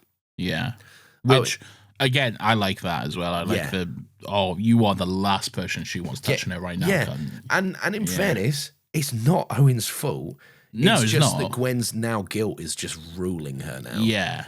And she pushes Owen off, and Owen doesn't take it to heart, and he just stares straight at Jack, side eyes him, and just goes, how many more people have to suffer? And what I like now is that they all just go off to do it. Jack's like, you're not going to open that rift. And the entire Torchwood team is like, fucking stop us then. Because you won't. They do a bit of mutiny. Yeah, they do mutiny on Captain Jack. They're like, we relieve you of your command, cunt. Yeah. We're doing mutiny. I'd love to do mutiny someday. Yeah. You know? I don't know who I'd mutinize. You'd have to mutiny against me. Would I? Yeah. But how do I do that? Because you've got access to everything. I'd just be powerless. Yeah, exactly. Yeah.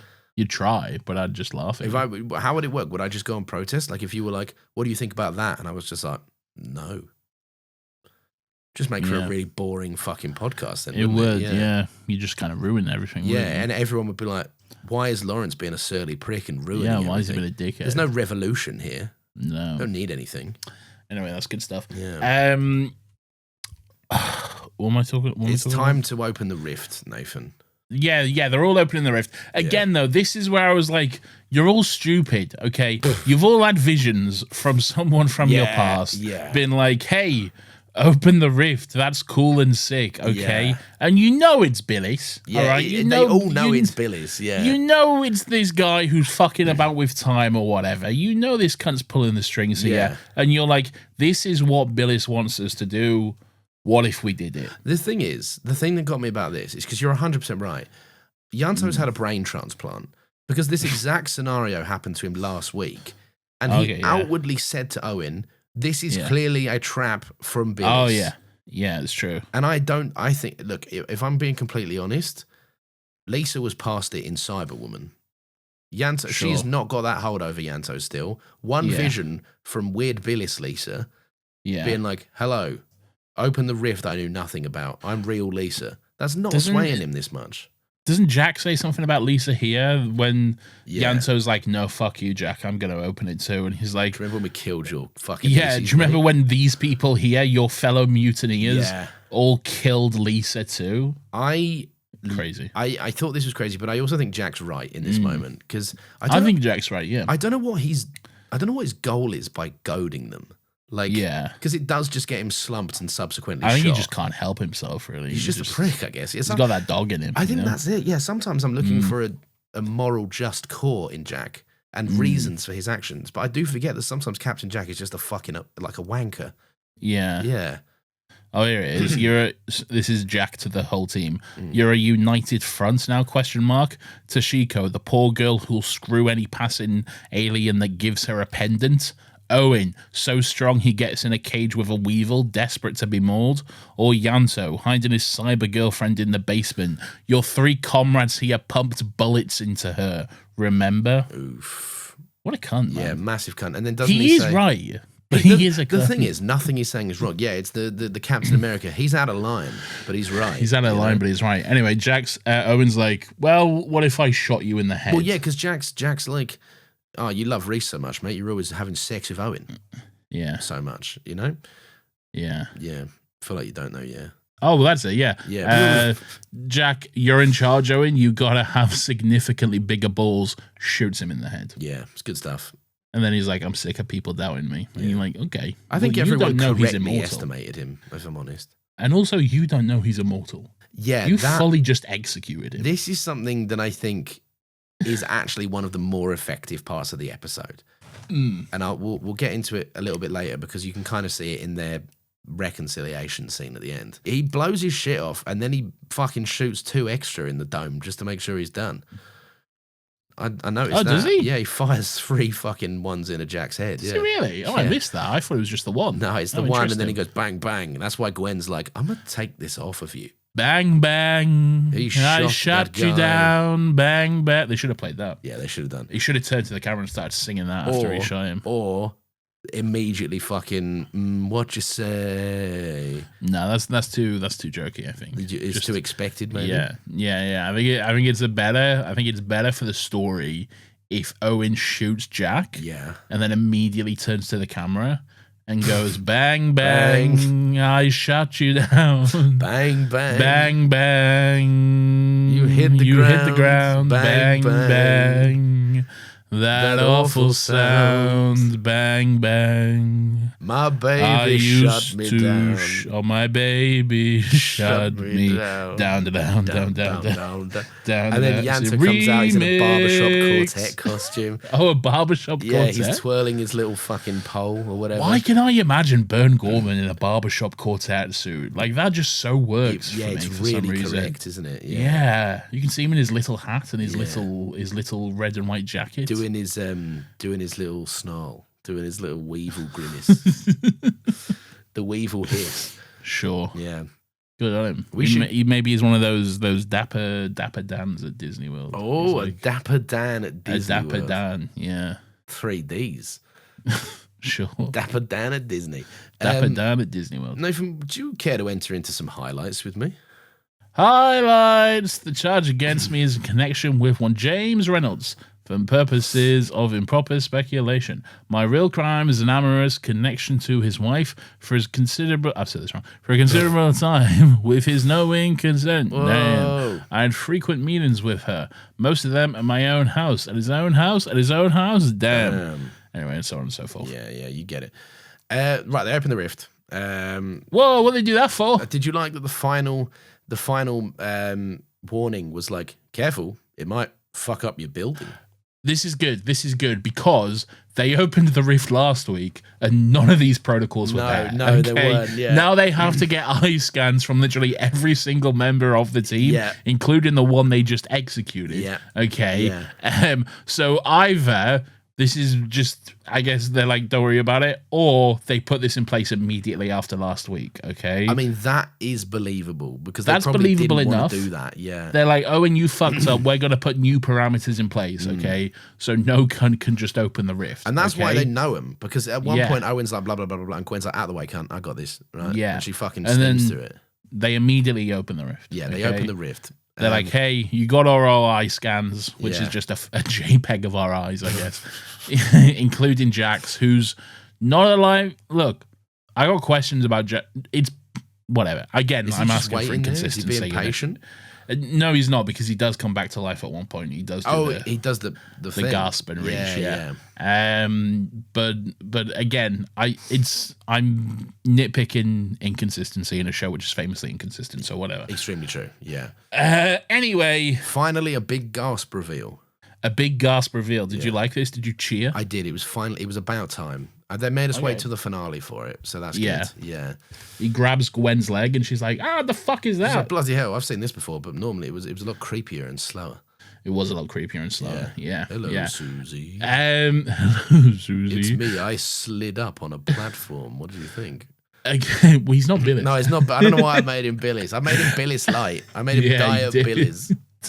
Right. This is my inconsistency thing again. But like, These are good highlights. Shut up. They've weakened Jack here, despite that not being the case at any point previously, and not being the case at any point in the future in regards to his deaths. Okay, yeah. Like, he's come back alive, but he's weaker. He's like, he's struggling to get about and stuff. They have to like hobble him and carry him about and stuff. Even like later in the episode when they go to fight the big dog or whatever with Gwen, he's like, help me get there or whatever. He like needs help getting around. He's like, they've added some makeup onto him, so his like eyes are a bit sunken and he looks tired and a bit drained and stuff. Not but like the first instance of makeup used on Captain Jack in inexplicable ways this episode. Well, yes, the first, but not the last. Oh yes, not the last. Yeah. Yes. Which we'll talk about. Yes. But yeah, they've really. But this has never been the case, and it never will be the case after. No. But again, I'm nitpicking inconsistency. Do you think maybe he went, came back to life, and then as he was getting to his feet, he sprained his ankle, and that's what this is all about. And he went, fucking hell, shit. I reckon he's just putting it on a bit. He's just after a bit of sympathy from everyone. That is very consistent with Captain Jack's character. He's just playing it up, you know. Yeah. Wants a bit of attention from everyone. Anyway, Torchwood's blowing up. Reese just disappears. Reese is like, I'm off to not be dead. No, they just leave him on the. Oh no, yeah, he does. Yeah. Oh yeah, you're right. Torchwood is blowing up. It's all crumbling. Yeah.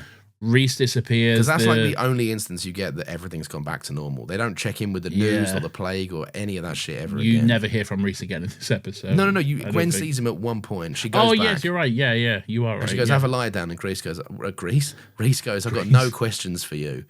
Do you know I went to Greece once? Oh my God, I did know that. And I'm also just realising that Gwen got fired in Greece, I know. I didn't get fired in Greece. I got fired after. No, yeah, but the writing was on the wall while you were in Greece, right? Yeah. That is so funny. I mean, like, looking back at it now, it is very funny. At the time, I just had nothing but sadness for you. I also had sadness. Yeah. Anyway, their ship name is Greece. How has that never come up? Oh, that's pretty cool. Grease Lightning? Yeah. Or Ren. Rowen. Grease Ren? No. What do you mean? I'm talking about their ship names. It's either Greece or Oh, I see. Okay, yeah. Ren, yeah. No, I prefer Grease. Yeah, I like Greece better. Grease Lightning. Grease Lightning. Anyway, so they get out of Torchwood's blowing up. Yeah, Reese disappears. The people in the cells disappear and stuff like that. And then Billis they're like in the street waiting for a catch up. Yeah, Billis is out in the street. They go to the street and they're like, "Hey," and Billis is like, "Behold, God," or whatever. CGI God or whatever. Behold the God of Death or whatever. Yeah. And this is lame, isn't it? This is so stupid. It's just so anticlimactic. Billis's whole scheme or plan was that he wanted to unleash, I don't know, the God of Death or some shit. 30 seconds of chaos for some reason. Yeah, which is just a big CGI kaiju dog demon or some shit. Yeah. Which looks like complete arse. That's the thing with it, right? It's You can't take it seriously. Even if it was the best writing in the world, this is dreadful. And we've had 2006, when no stranger to things in the Hooniverse looking dreadful. No. Okay.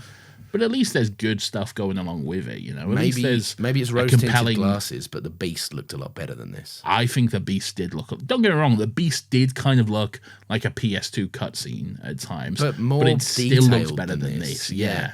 I think that's the issue. It's not just... I don't think Torchwood has anywhere near as big a budget as Doctor Who. No, it doesn't. Especially not in its first season. No, definitely not. And I do think that the main problem with this isn't the believability of the CGI and the effect. I think it's mostly that the design just fucking sucks. Like, there's nothing memorable about it. It's like a horned, standy-uppy dog. Yeah, and it's like covered in fog as well. They had like a CGI fog to try and hide it, but you can still we're seeing it shit. Yeah, and it's all grey, right? It's the entire thing just grey.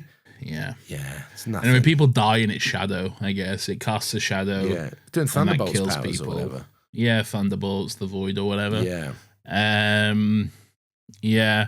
But it's just not interesting, is it? It's so boring. It's just a big dog, and then Jack's like, suck all right, my life, I gotta, it's that, and that's another boring trope, isn't it? The thing which it needs, the thing which it wants, give it too much of the thing, and then that overpowers it, and it dies or whatever, you know? So is it like if you... Lame. I like pizza and having a Chinese. Well, to be fair, if you do have too much pizza and Chinese, you will die. It'd slow me down, but then the worst that would happen to me is I'd give it a couple of weeks, and then I'd want more Chinese. Yeah, it's true, I guess. Yeah. So maybe, I don't know, this creature just dies. I guess if I ate all the Chinese. Yeah, if you didn't stop eating Chinese. Okay. And not the food, the folks. No. I'm eating all the Chinese. No, he's gone rogue. Stop it. I won't stop. I'm going to China where I can eat all the Chinese. No! China, run! He's coming. Anyway. So Jack fights the big dog or whatever. Yeah. Some tremendous acting from John Barrowman. It's really awful. When he's like, what if I just get on my knees and just flail about for a bit? And they'll add an effect on in post, but only towards the last 10 seconds. That was what it is. It just absolutely baffled me that it, for so long, it's just John Barrowman going, just flailing about in half a shadow. Yeah, do you know what it reminded me of? Do you know when in season 3 of Doctor Who they aged up the Doctor? Oh, yeah. Have you ever seen the behind the scenes of that from Confidential? Oh, where they yeah, just where it's made just like... David Tennant slowly pose in yeah, different ways. because it's sped up, obviously, isn't it? So they made him do it for 5 minutes so that in the shot they could speed it up to times 1,000 or whatever the fuck, right? Yeah. And make it super quick. It's just kind of Jack doing that, just going, kind of. Yeah. Yeah, it's weird. Anyway, it's bad. It looks boring. The effect is just way too late. Yeah. It's lame. Yeah, and also something that's not lost on me as well is that it's too quick as well. Yeah, it's way this too is quick. Here's my big villain. Here's my reveal. It's a big dog, and then it's over within 5 minutes. It's like when people call the second Avengers movie the Weekend of Ultron, because that's about what it is. Age of Ultron. Well, because it's called the Age of Ultron. Yeah, and then it's the whole thing's over in a day and a half. Yeah, it's just not really an age. Yeah, yeah. I think it is funny as well that the big dog sees Jack. And then goes over to him, and that's kind of akin to why is he bothered? Well, yeah. Firstly, why is he asked? Yeah. Secondly, it's akin to me seeing an ant on the other side of the street and being like, "What do you want then?" I'm gonna fuck that. I'm gonna fuck up that ant. Yeah. Yeah. Come here. Mate, you can probably say some shit like, "Oh, he can smell it," or he can sense or the life juice, or whatever, the energy of the life force or whatever the fuck. But come on, man. It's just dumb, it's nothing. Unfortunately, it sucks. Yeah. This is what I've put down. I've put Torchwood works so much better when it's grounded, and I think the ending has tried to up the stakes so that it felt much bigger from all the ground level stuff, like the diseases, and the murders that were happening and all of that stuff, and the plagues and all of this, the people out of time. But that shit's infinitely more interesting to deal with than a big dog alien. Yeah, that's true. Yeah. That is true. Anyway, he dies. He dies. They both die. The big dog dies and Jack also dies. Yeah. And they're like, hey.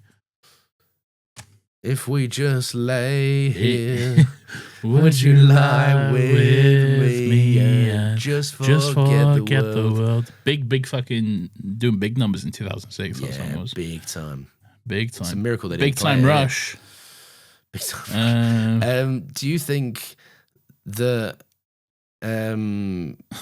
Gwen and Reese should have finally had a conversation about Owen in this episode? This is exactly what I was talking about. Yeah, okay, same. when I said things don't come up, which absolutely should have. Gwen at no point tells Reese what happened. You're gonna say yes, she did tell Reese, but she drugged him so he immediately forgot. Yeah, that's nothing. Yeah, that's a fucking shit way out of it. Yeah. Okay, that's We're a going to coward's drug way all out of you it. to forget that scene. So you can't ever hold it against us because she didn't confess. She's a liar. Yeah. Right? Yeah. So yeah, she has told Reese, but he has no idea Yeah. that his partner cheated on him. And I looked this up, okay, because I was curious. I actually Googled Okay. it. Never comes up again. Shut the fuck up. She never tells him, okay? And yeah, okay, maybe there's a fucking Big Finish audio or some shit out there. Yeah. Doesn't matter. No, Doesn't it's count, not in the okay? show. Yeah. It's not in the show. She does not tell him, which I think is fucking horrendous. That is. There's no really- consequences. That's man, really unfortunate. to an yeah. objectively horrible thing that she did, you know? And She got away with it. and yeah, that's the thing. You get away with it, but then you also look at the rest of the show from an outsider perspective. We know the dirty laundry that Gwen's hiding. Yeah. Every decision that Reese makes with her now, we go, maybe he wouldn't do that if he knew. It question you. I don't think now. Oh, that's really unfortunate because now I really can't buy into their love at all. Do you think I maybe think they they just just- went? Oh, fucking hope they forget that. Yeah, exactly. That's Yeah. exactly what I was just going to say. I think they just want you to forget about it, really. Do you know how they should have used? They should have done this right and used the season break to tidy away all the shit they didn't want to actually deal with in the episodes. Go. I don't know how quickly season 2 picks up or whatever, but if you make it like a couple of months later or whatever, they should have had Gwen in this moment realize that life is over way too quickly sometimes and you don't get a chance. And the push away from Owen clearly immediately communicated to the audience that she's like, I'm steeped in guilt. I never got to confess to Reese and now I'll never get to. She should have 100% have told him at the end. She should have told him at the end of the She should have episode. had a sit-down conversation with him Yeah. and told him the truth. And you Reese know? calmly digests it. And in the beginning of season 2, I don't know, maybe have her sleeping on the couch, but they're working their way through it. And then just Yeah. after that moment, be like, we're redeeming Gwen now. Yeah. And you would have had the exact same. Oh, it's fucking, that's so annoying. It's so, I was it's really just, hoping for some justice. It's just really unfortunate, man, because it's just, it makes me like Gwen less, you know? That's what it is. And I yeah. don't want to like Gwen less. I want to like Gwen. I do want to like her. She's the main character of the show, essentially. Yeah. And I want to empathize with her and like her and stuff. But it's And just, Gwen and Reese, I'm for the always most intents and purposes, are the heart of Torchwood. Like, 100%. You know, especially when Reese gets more. Reese has never like joins Torchwood or whatever, but like he's like, from memory, he's like, he has a part to play in involved. certain things. yeah, But they are the heart. They're the heart and soul of Torchwood. he's quite involved with Children of Earth from memory. Yeah, he's because that's more. There's no way There's Reese is bigger not getting stakes and involved in that. everything. Yeah. yeah. But anyway, I love that. There's one episode of Children of Earth I can't wait to talk about where it's just basically council estate versus the government, and I'm like, hell yeah, that's so sick. let's get him. Yeah, yeah, big shame. Anyway, Jack's on a slab. He's dead. yeah, He's I think this is what you was alluding to earlier with the makeup, where yeah. he's Looks ridiculous. looking like a fucking extra from the Black Parade music video. Yeah, yeah. Not even an extra, actually, like fucking Gerard Way himself. Yeah, he does. In he that does. fucking hospital bed. And you he's know? like, I wrote that comic or something. That When Gerard I Way was, that one about the fish or whatever. wrote. I don't know, maybe a fish. Yeah. No, the Umbrella Academy. Yeah, it's about a fish. Is Isn't that it? about fish? The fish on the moon or some shit. No, not I've never fish. read it Man. or It's a seen man it. on the moon. A monkey No, there's man. a fish on a moon. Isn't there something about a fish? Maybe there's a fish thing. I don't know. It's a weird Look up comic. look up a fish. Fish Umbrella Academy. Or just fish. Oh, There's something about a fish. Oh yeah, there's a fish in a suit. Yeah, I'm telling you. What did I tell you? yeah. There is a fish in a suit. That is quite funny. Anyway, I've never seen it. I watched the first season and the second season. First was good, second sucked, and I didn't watch the rest. I've seen that clip of them doing the footloose dance. They all seem like they're having a good time. Good for them. Now I got a good news. Oh, the meme Footloose. with the kid and Elliot Page Kick looking at off each the other. Sunday shoes. Oh, that's pretty good. Yeah, Is that from going- Umbrella Academy? Yeah, that's them going. That's "Huh? a good meme. I like You're that meme. there and I'm here. Yeah. Yeah, that's good. Anyway, so Gwen gives Jack the kiss of life, which is another weird instance that Jack was just fucking waiting for a snog, wasn't he? That's what's happened. Yeah. here. Did she kiss him? She kisses him. She goes, I'm going to give you a kiss. Somehow completely missed that. Yeah, and then she's walking away. I'm walking away. like Craig David. Much like Craig David. Craig David and Gwen, they walk away. Yeah, because Gwen's been waiting there for 7 days at this point. Gwen's walking away. Jack says, check it out. What's your flavour? Okay. Yeah. Owen comes down and goes, Bo Selector. Bo Selector. And then Tosh is like, I missed all of that. Can someone fill me in? This is good stuff. This is great stuff. Anyway, yeah, Gwen does give him the kiss of life, and Jack's like, cheers. And Gwen's like, you cheeky fucker, you wanted a snog, you dirty little prick. All right, let's have a go then. Then he walks up. Great. They walk up into the main office. He's put a shirt on, okay, and everyone's like, "Fuck, he's alive." Do you reckon he had to walk through the Torchwood hub secretly in his little pinny? Like yeah, his little, his little hospital with his little gown bum was. on show. Yeah, because that's the thing. His cheeks hospital would have been gowns. out. Yeah, yeah, hospital gowns, they don't close properly at the back, do they? They're like just like little ponchos that don't quite close. You get your little piece out. It's very tasteful. very Billis would be proud. Humiliating, isn't it? Yeah, it's really absolutely a hospital gown. What's more humiliating is if you're wearing it for something that you absolutely don't need to be wearing it for. Yeah, like I had a fucking operation done on my toe a few months back, right? Oh, yeah. And they were like, put this on. So there was a period of time where I was just fucking stark naked in a hospital room with a stupid little fucking thing on, a gown. That's a joke in Scrubs. How there's a doctor that no matter what your problem is, they always make you take your pants off and stuff. Like, hey, I got like an ear infection. It's really hurt me. All right, well, take your pants off. Take your pants off. Yeah. That's good stuff. But yeah, basically, blah blah blah blah blah. It's all good. Oh yeah, they all have their reunions. Oh yeah, Yanto gets a little kiss. Yeah, he gets a big kiss. Quite romantic. Owen, he cradles Owen like a lost child, and he's like, "Hey, I forgive you, sweet boy. Now it's okay." I said this was effective earlier, right? Okay, and I still believe that. Jack forgives him, and Owen cries like a bitch. He's definitely no longer an alpha. Right? He's not the alpha of the Weevils anymore. And I think this is a fitting end for He's Owen. the Omega. He's the Omega. This is, for me, this is the apex moment for Owen, who constantly has had no consequences for his actions. Sure. He shot Jack 3 times. Executed him. He executed him. Right? Like he denied God 3 times or whatever. I've already done this joke. He did that, right? Shot Jack 3 times, executed him. Jack comes back to life. Again, no consequences for Owen. No, it's fine. So, but I kind of like that because now Jack has to go, well done, mate. You killed me. I forgive you. And it's the ultimate humbling for Owen. He can't even fucking shoot a cunt dead. Yeah. So he has to just go, I'm not that guy. Like, I'm not as fucking head honcho as I think I am.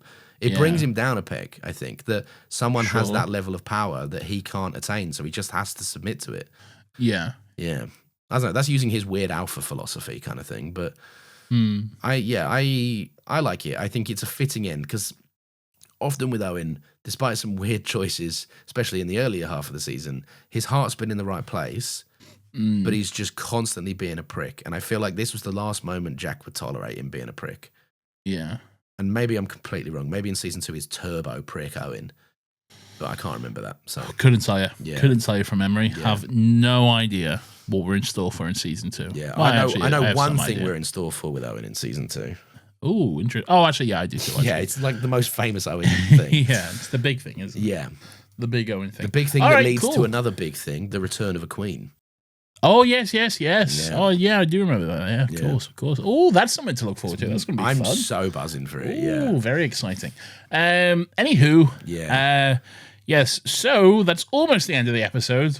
Yeah. Jack's talking to Gwen in his office, and he's like, I'm Jack, or whatever. I'm Jack. Let's go out for coffee or some shit. I'm Jack Torchwood. I'm Jack Torchwood. Yeah. Let me go walk over here away from you for a second. Yes, okay? for no reason. I can't remember why, but he's got something to do. He's like, where's the bloody coffees? I'm going to go and look at not where's the window. Those bloody coffees. Yeah. And anyway, then he goes there. We hear a familiar sound, Lawrence. There's a rustling of paper that's blowing in the wind. And I'm just talking about Billis farts, That was Billis's farts. which is a new characteristic of his. Billis, Billis, despite being a really classy gentleman, occasionally just fucking rips ass. Oh, I'm sorry. I appear to have cut one. Oopsies. That one fell out. Pardon me. Do you reckon Billy spawns in, he goes, and then he goes, pull my finger. And you do. And as you do it, he hits you with the wink. He goes, and then goes, that's great stuff. And just stares at you with a smile on his face. Waits for you to smell it, and once he sees that first reaction to the smell, he goes, I'm out. And leaves. Oh, I do apologize. My bad. I'm a stinky Billis. Anyway, the TARDIS. Okay, we hear the TARDIS. Remember Doctor Who, Lawrence? Yeah, I know. There was a part of me that was like, here we go. Bread and butter's returned. Yeah. Doctor Who. So this obviously leads into series 3 of Doctor Who. But it was obviously filmed or written way before series 3 was even thought about. Yes. Because it does not line up in any way whatsoever, Lawrence. There's one detail that Let me get on my silly little nerd hat and complain for a moment. Go for it. Well, no, go on. What was your detail? The one detail I liked is when 10 lands. Yeah. And this, you wouldn't see this in the episode. You have to watch the first 5 minutes of Utopia. Cardiff! He lands. Cardiff! And then he goes, oh yeah, the rift. And then he goes, it's been active. And I'm like, it has been. Owen's been a prick. They watched Torchwood. They've watched Torchwood, the finale. But not close enough. It's the Doctor should have landed and gone, oh, some stinky farts here. Martha, do you smell that? Billis comes in, again, fully naked, pointing his ass. See ya. Anyway. Yeah, go on. So what the doesn't line episode, up? it's heavily implied that the TARDIS has landed inside Torchwood itself. Which is not true, yeah. Which is not true. But anyway, like the swirl, you hear the TARDIS engines quite clearly. Yeah. There's paper swirling and flying. Who cares about any of this? Whatever. Yeah. There's paper flying and swirling about, and then 1 second Jack is there, the next he and the hand are gone. Not the hand from Spider-Man. Yeah. The hand, the Doctor's hand. They're there too, but it's unrelated. Yeah, they're there. They're just quiet in the corner. And also the hand was glowing, which I guess happens now. Yeah. When the Doctor's nearby. Yeah, it's like a big LED landing light, I guess. I'll glow. Yeah, why not? Yeah. Anyway, the TARDIS, it's heavily implied that the TARDIS picked Jack up and then he fucked off. Yeah. But if we watch the episode in Doctor Who, the TARDIS lands in Cardiff Bay in Rodal's Pass, and then Jax runs from Torchwood to the TARDIS, which he would have had to go up the stairs past Owen, Tosh, and Yanto coming down. To be fair, he might have taken the pterodactyl entrance. No, because that pulls you up right by the fucking water tower, and he's running from down Cardiff Bay up towards it. You're 100% right. Yeah, he would have had to go out the tourist entrance. Yeah. Yeah, so he would have had to go out the tourist entrance right past them. Fuck. Okay. So yeah, that's wrong. This is all cinema sin shit. Genuinely, who gives a fuck? I give a fuck. It's I want to let people know I'm actually not that serious about this. I just think it's funny that it doesn't line up. I think it's funny. The funniest thing about this to me is when the team come in. She's like, "Did you see Jack?" And they're like, "Nah." Yeah. And Gwen goes, "Something's taken Jack." And I'm like, if I was Yanto in this scene, I'd go like, look, I know it's called Aurora Farm for the credits, right?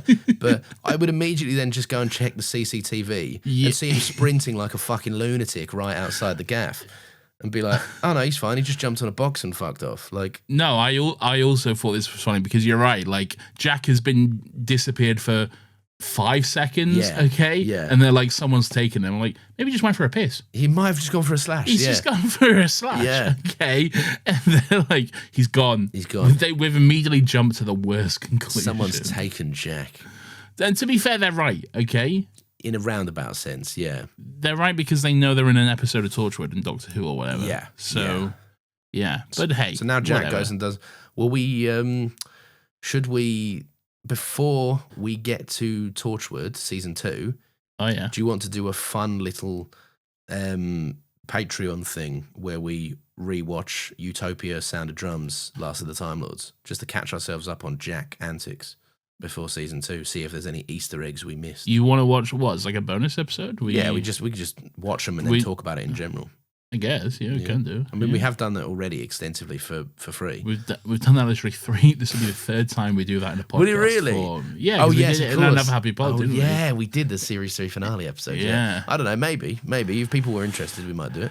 Yeah, we can do. Yeah, we can do that for September. Yeah. On Patreon. Yeah. All right. If you're interested in that, we'll do a Still Got Legs Redux. Yeah, let us know. It won't be full Still Got Legs style. No, because that'd be a we'll do all 7 3. hour thing. Yeah, we'll do all 3 in one and just have a chat about it. yeah. Right? Someone said do a commentary on all 3. There's not enough months for that. Yeah, that'd take 3 months to do that. Yeah.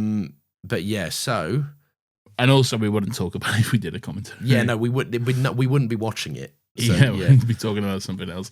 Yeah, we'll do it the week. Okay, in that case, I'll play it, and I'm not stalling. You are. Weirdo of the Week.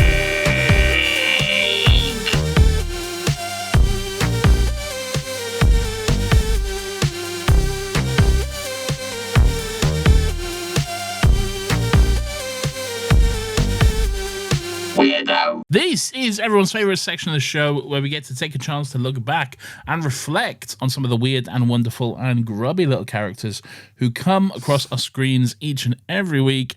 Lawrence, who is your weirdo for this week? So my weirdo this week is the bartender who serves Owen his drinks at the weird little bar that he's at. Okay, I'm not familiar. Please tell me why. So he doesn't really appear on screen. You see his shoulder come into frame and then leave the frame. And basically he's my weirdo because his only line is, "You want another drink then, mate?"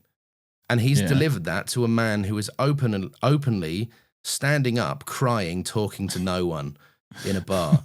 So Owen stood up, tears in his eyes, going, "I'm sorry, Zion. I'm going to get you back, Zion. Oh, my God." And this guy walks that cunt over does to him. not need another drink. No, he doesn't. He's absolutely rat-assed and needs to go home. That cunt needs to be cut off. Yeah, but this guy walks over because he literally there's no way he doesn't see it because the reason he interjects is why Diane goes woo and fades away.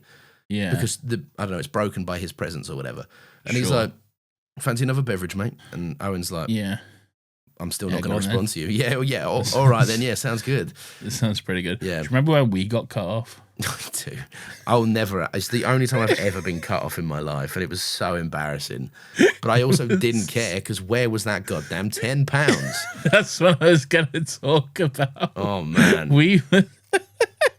for something that was on our floor. Like, sorry, we was in a bar once, a student bar, drunk out of our fucking minds, incredibly drunk. Yeah, way too drunk, and we was trying to buy, I don't know, a round of drinks against another round for us both, more beers, and you had a £10 note with which to buy these beers. Yeah. You can tell this was a while ago. You wouldn't get 2 drinks for that these days. No. I wouldn't be carrying £10. Exactly. But anyway, you somehow you lost this £10 note. Yeah. And you were like, "I know I had this on me. Where the fuck is someone snapped my £10 note?" And we spent ages looking for it, like checking every pocket you had, looking around the place. It was nowhere to be seen. And you were getting viscerally angry as well. You were like, "Where's this? I know I had this fucking £10. It was Where really is it pissing gone?" me off. But what I liked about it is that you weren't the calm, rational friend helping me. You were just matching my level. You were like, "Yeah, where the fuck is it?" You know? I was pissed, man. Yeah. Anyway, the whole time it was just at your feet because I guess you just dropped it. Neither of us looked down in that entire 10 minutes. It was just there the entire time. Yeah. And the barman, who presumably watched this entire interaction, then when we said 2 pints, please, mate, he was like, "No, now give it 10 minutes, boys." Yeah. But to be fair, that was respectful. He didn't fuck us off. He was like, "Why don't we have a water and a timeout?" I was like, "Yeah, that's fair." Yeah. And we were like, "Fair enough." So we chugged that water and then we're straight back on it. Amazing stuff. And a chicken cottage on the way home. The chicken Oh, cottage. man. Embarrassing. Fucking hell. Do you, I wish that we did have a TARDIS, a real one, so that we could just kind of observe our younger selves and see how much we've changed. It'd be a lot, I think. Yeah. Anyway, fun, though. Very fun. Who's your weirdo? Mine's the entire Torchwood team. Okay. Yeah. Well, minus Jack. Okay. Yeah. So the mutinous four, you might say. Yes, yeah. The mutineers for their little plan of mutiny, which if they thought about it for 2 fucking seconds, they'd realize was stupid. Immediately falls apart. Yeah. Immediately falls apart. You're doing the villain's exact fucking plan. Yeah. You know. Yeah. And again, you guys are the specialists. You guys are the alien specialists. Think about this for 2 fucking seconds, okay? And you'd realize. And again, I know I already said this, but Owen, you did this last week. This is what caused the issues. You can't solve the problem with more problems. Exactly. This is like, I don't know, blowing up a country, okay, nuking somewhere, and then been like, that didn't solve anything. That just made everything worse. Yeah. What if we nuke it again? What if we did it twice for good measure? Just one more lane, Pro. Just one more lane. That will fix this interstate highway, okay? 4 twin towers. 4 twin towers, sure. 9/11. I don't know what that means, but sure. I don't know. I think I'm just... 4 I think I just got twin it in my towers? head and wanted to say it, I think, is what happened there. 9/11 twice. 9/11 twice. 1822. 1822. 1822? Oh, no. No! Oh, my God. Sir, great, they've hit the stuff. other 3 towers. It's a 4th plane. Yeah, a 4th plane. Anyway, Nathan, it's time for the audience to have their say, right? If you don't know about this bit, it's when the audience write into our emails or to the Discord server that we have, or they can write in a little short thoughts at Instagram.com. Hashtag short thoughts. Hashtag short thoughts. Nathan, have you got an email to kick us off? Here's an email from Louise who says, "Hello, guys. It's season finale time, and I think it was so mediocre. It's a shame because I thought the last episode was one of the best. But this one, while the first half was really cool, intense, the second half just fell flat.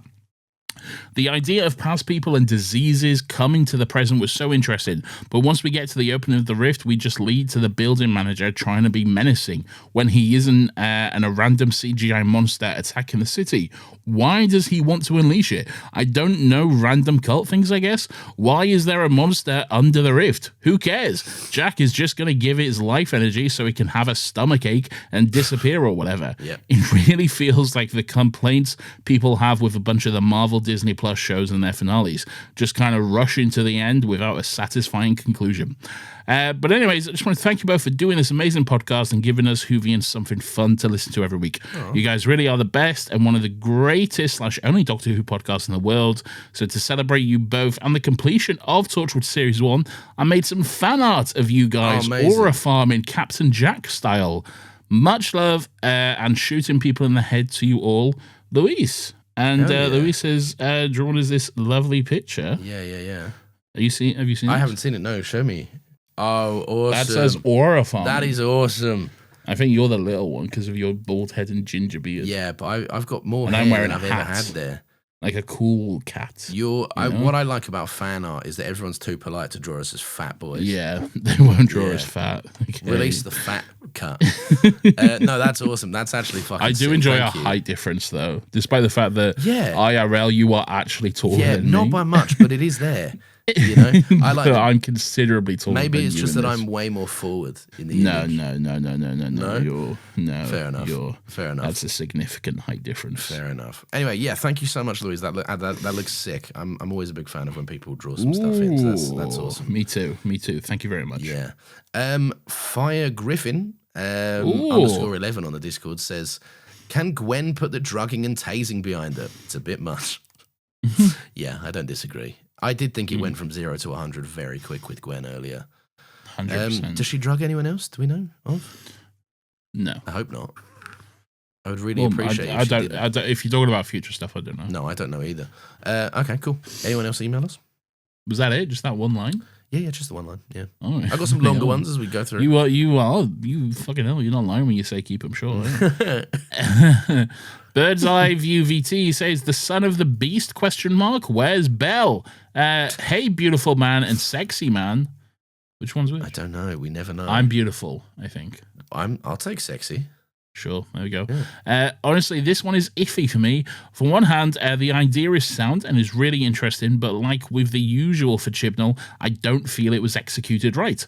The season leading up to Abaddon being unleashed felt like they weren't too many hints or much build-up for it outside of Susie mentioning something's coming for Jack and the last episode introducing Billis.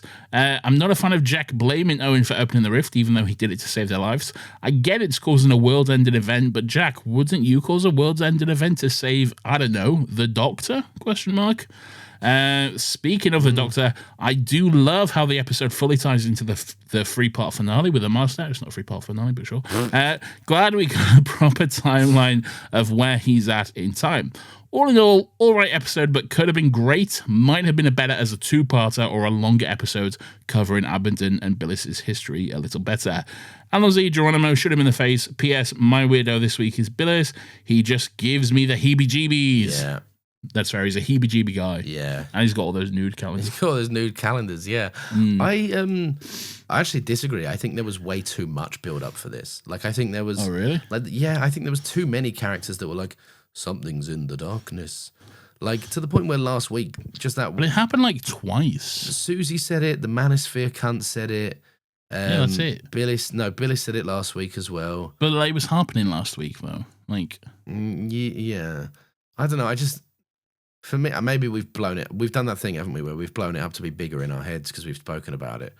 I think you have. Yeah, no, that's definitely fair. But I think the delivery of it is fucking all wrong. Like, if there's something in the darkness, great, but why is it the most boring cunt alive, you know? You're in the darkness. Also, it's not lost on me. The band of the darkness. The band of the darkness. Billis just left. Like, Billis is still out there. That's the most disappointing thing, man. Yeah. Where's my guy Billis? Why didn't they shoot Billis? Jack should have shot Billis. Do a full episode on Billis and like whatever weird shit he's got going Release the Billis cut. Release the Billis cut. Again, like Billis been like, I can go through time, but I don't belong. Yeah, Billis is one of them generational villains that could easily return. Yeah. And this time he loves a different god. Yeah. Yeah. The god Ganesh. of nude photo. Ganesh. Yeah, that's it. Ganesh. Yeah. He loves Ganesh. Little Ganesh. Behold, Ganesh. Ganesh. Ooh. I don't know enough about Ganesh to know what Ganesh is the god of, unfortunately. Is it a Hindu god? Is Ganesh He's a Hindu god? Yeah. I don't know if Ganesh is the god of anything. I'm not sure. I'm not that familiar with Hinduism, to be honest. Just chilling in the Hindu stuff. Just chilling, man. Yeah. Big elephant. Hindu Maxin. Hindu Maxin. Sure. Do you reckon people go over to Ganesh and go, what you Hinduing? I'd wrap this up. Yeah. Anyway, Joe says, I really like the finale is caused by actions of past episodes, but I genuinely couldn't stop laughing at the stupid giant monster. Also, too many fake out deaths for my liking, but overall, a good end to the series. Fake out death? I guess that's just Jack. Jack died twice. Yeah, that makes sense. It's one too many, I think. Yeah. Were they fake out deaths, though? Well, the thing is with Jack, he's hard to tell because he does die. He does die. Both times. I think it went on a little bit when Gwen was just hanging about because we know Jack's alive. So can he wake up sooner rather than later? Anyway, Nathan, who else has emailed us, please? Who has emailed us? Doctor Who has. This is an email from Chris. Yeah. Torchwood finale, evening, most handsome and most beautiful. Everyone's been very complimentary this evening. After the banger last week, this was underwhelming. Shut up. After the banger last week, this was underwhelming as a finale. Billis, the nudist, could have done a lot more. I think he just kind of there. I think he's just kind of there. It's as if the episode had nothing for him to do. Torchwood opened the rift, and then he kind of did nothing about his master being free. True. The scene where Torchwood opened the rift was a highlight of the episode. Gwen's sheer heartbreak at Reese's death, and the Torchwood team all deciding, fuck this, let's open that thing that's causing all our problems. Owen clearly isn't over his Fight Club arc, decided to just shoot Jack.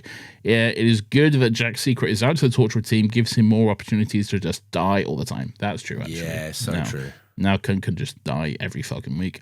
I like that it leads directly into Doctor Who Season 3 finale, but between everything being reversed after the big death monster's gone and everything been reversed after that. Master is defeated in Doctor Who. Jack's going to have serious issues next time something goes wrong and it doesn't get reverted after the villain is defeated. Anyway, keep on opening up rifts in time and freeing giant death gods, Chris. Thank you, Chris.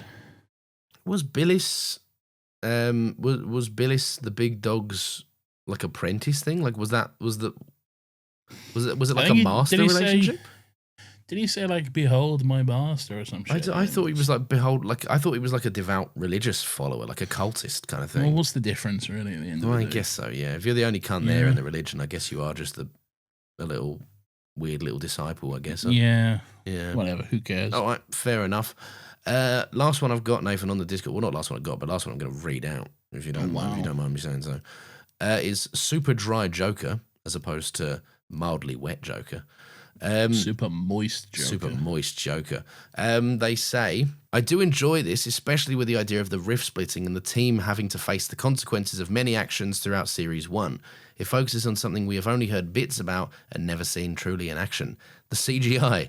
I don't know what to think of it. I cannot take the Great Devourer seriously. Then again, it is from 2007, so I can't complain. I think you can. Yeah, it's fine. Yeah. Finally, justice for Reese. He deserves a break. He deserves a break and the truth. He does deserve the truth. Give my mans the truth. Give my mans the truth. Free up my mans.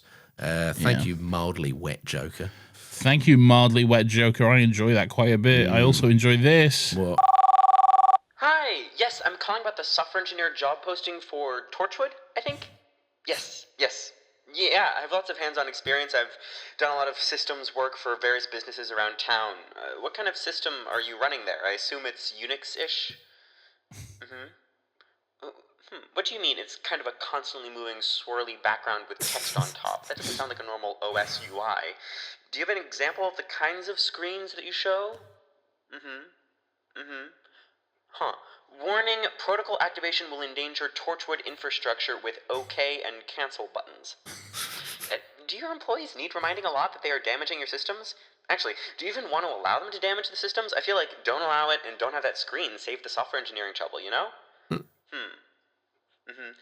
Maybe I could talk to the engineer who worked on this previously so I can learn more. Do you have their contact details? Oh, he died? A shadow passed over him. Does that happen to your employees a lot? Okay, you usually revive the important ones. Would I be considered important? Oh, okay. Let me think on it. Okay, bye. Fuck's sake. It brings up a good point. Does very much so, yeah.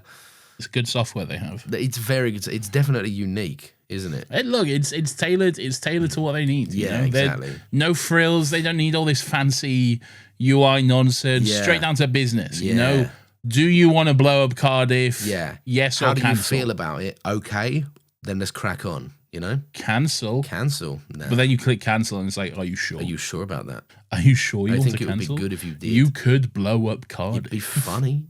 Imagine blowing up Cardiff. Imagine That'd be telling the sick, lads dude. down the pub you blew up. All of this is on a screen. Yeah. Yeah. Very, very fun. good. Nathan, I think we've got some Instagram thoughts. Short thoughts. Ooh. Hashtag short thoughts. Hashtag short thoughts. I've cracked Instagram, by the way. I figured out the way to do it. You know the way to get okay? there? No. I mean the thoughts thing. Oh, yeah. Go on. What have you cracked? I figured out the key. Okay. What's the key? It's always post it the day before we record. Okay. Smart. Adds a sense of finality. Yeah, okay? yeah. Smart work. I'm looking at the wrong one. That's Captain Jack. Oh, I don't even have the new one to. Oh, come on, mate. How are we going to get there? Oh no, is it gone? Oh, no. It's going to be in our archive. It is gone. I have to go to the archive. Oh, Let me go to my the archive. God. Let's keep talking so I don't have to remove I got this. it. Well, you keep talking. I got to look. Okay, well, I'm looking too. In fact, I'm there. You're well late, man. I'm already there. I'm already there too. I'm handing it to highlights. Yeah, my bum. How do I head to highlights? I don't know, mate. But listen, right? Kat says it was a bit scary, but good. Was one of my favourite shows. You can't dispute it, can you? Do you want to hear some more while you do stuff? Yeah, hold on. I'm getting there. I'm going to just read more. Beniac 61 or 67 says bit naff, wasn't it? It was. Couldn't agree more. It was. Gabriel Beer. I was going to read that one. Oh, go on. You read Gabriel Beer. GabrielBeer.png. Whoa, that's an image. Says kind of shit for a grand finale. Should have been 2 parts. Yeah. Kind of was 2 parts. They weren't that Yeah. connected, but it kind of is a two-part story. Yeah, in the slight, Billis connects them in the way that Billis Billis is connects there. all things. Hello. Marin says, hands down the worst CGI creature in all of Who, 10 out of 10. Wow. 10 out of 10's a crazy thing. The worst CGI creature? It's got to be something else. Yeah, maybe. CGI creature, yeah, maybe. Sambuca Waller says, Abaddon, more like Abaddon these fresh new clothes from our sponsor. Brackets, insert brand here. Lawrence, clip that, save that. That's good Yeah, stuff. that's good stuff. We'll save that for next time. We can use that. Yeah. That's great. Renaissance Costume says, Owen needs to get over Diane. This is the 3rd episode he's been in a mood because of her. Great. Ooh. Yeah. Lawrence, I've accidentally closed Instagram. That's fine. I've closed it too. Let's leave it there. All right. Well, thank you everyone who took the time to write into Instagram, email, Discord. You too can do that. Just go there. Yeah. Hashtag do short it. thoughts. Hashtag. You don't have to hashtag. Don't have to It's hashtag just it, yeah. you just go to the story, you reply to the thing, and it's there. Hashtag short thoughts. It'll be posted the day before we record. Hashtag short Right. thoughts.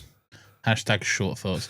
You can also do it on Discord. You can do it on the emails at any point. And don't forget the hashtag short thoughts. Shut the fuck up. All Anyway, right. thanks for listening. Thoughts at anotherhappystudios.com. Yeah. Discord is in the link below, maybe somewhere. I don't know. So I don't know. Maybe. Yeah. Hashtag maybe short you can thoughts. go to anotherhappystudios.com/Discord. Is that anything, Pierce? I don't know. I don't know. Tell us. He'll know. I don't know. Tell us, Pierce. Tell us, Pierce. We're waiting on you, Anyway. Pierce. The show can't move on until Pierce tells us. We're waiting. We're waiting. Yeah, that's probably something. that's probably something. Good stuff. All right, sick. Good Anyway, stuff. if you're like, wow, what a great podcast. I've enjoyed all almost 2.5 hours of this or whatever. That's good. That's a good length for a podcast. I think so. Good length. Nice and breezy. Yeah, I think so too. Yeah, give it a quick listen. Good length, good girth. Hell yeah, we keep it girthed. Give us a review if you liked it. Follow our socials at Still Got Legs Pod. And also join the Discord for movie nights, watch-alongs, general friend stuff if you're like, I want some mates. General friend. Come and make some mates.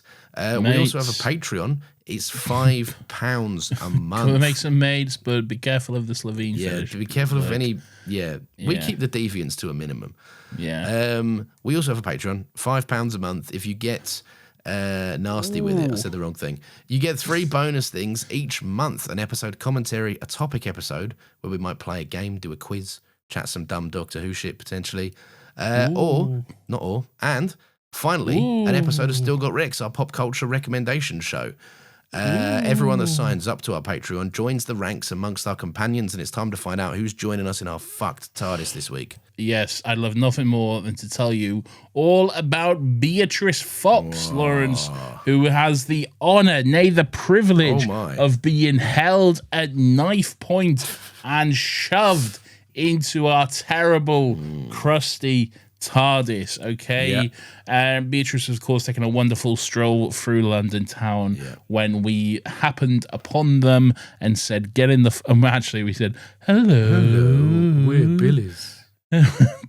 Hello, Beatrice. Hello. If you wouldn't mind getting in the fucking TARDIS. Don't mind the fart smell. I've got a knife. Got a knife. And a camera. Ooh, time to take pictures, but not of you. Not of you, Of they'll me. only be of us. Hate this. Anyway, Lawrence, and what happened? Right, well, basically, because we've been running on fumes, I don't know if you know this, but we've never actually refilled our crusty TARDIS with Rift juice. No, we do. It's plot contingent that we do need to. No, it's fine. Okay, well, in that case, I'll throw this out. Listen, we've been running on fumes, so we're landing on the Rift, right? And also our TARDIS... The Rift? Yeah, the Cardiff Rift. And also, Wow. because our TARDIS is so fucked up, we're going to recruit the help of a mechanic. Now, we know what the mechanic weevils are doing. They're all locked up in Torchwood town. In Torchwood. Yeah. Yeah. And Beatrice Fox, I don't know if you know this about Beatrice Fox, they happen to be an animal rights activist. So it's Viva la Revolution to the cells of Torchwood. Are weevils animals? Yeah, we're going with it for this, right? All right. We're gonna go down. We might get a pterodactyl on the way out if we can. Sure. By giving it barbecue sauce. Do you think our revolution went very well? No. No, we were shot in the head by everyone in Torchwood. Almost immediately killed. Yeah. But luckily... But hey, we died for a good cause. Yeah, but I woke up to the sweet smell of Billis's farts. I didn't. I died. No, Nathan's dead forever now. I'm canonically dead. Yeah, in these Patreon I things got now. Jack to help me lug him back into the TARDIS, hitting his head on a few banisters as we went. Yeah. But I am canonically dead. I'm going to stick to that. Yeah. I'm canonically Nathan's dead in these canonically Patreon dead things in the now. Patreon shout-outs. I died during the revolution. Do you think you'll ever come back if I do a universe-ending reboot? Nope, I'm canonically dead now. You're like Aunt May. You have to die. No, not Aunt May. Uncle Ben. Your death is Uncle Ben. immovable. It's a canon event now for it's Still a Got canon Legs. event, yeah. Damn. Anyway, I guess that means I'm going to do all the Patreon shout-out work from now on. yeah. Come back next week to see if I remember that. Yeah, we probably won't. That is it from us, Nathan. Do you have any parting words for the listeners? Or farting words, as Billis might ask for? Well, I absolutely do not have any farting words, Lawrence, but I do have... Why did I write that? Oh, my God. What did you write down? I do have some parting words, which apparently are, I have never been more horny than I am right now. Good night. Why? I don't know why. But hey.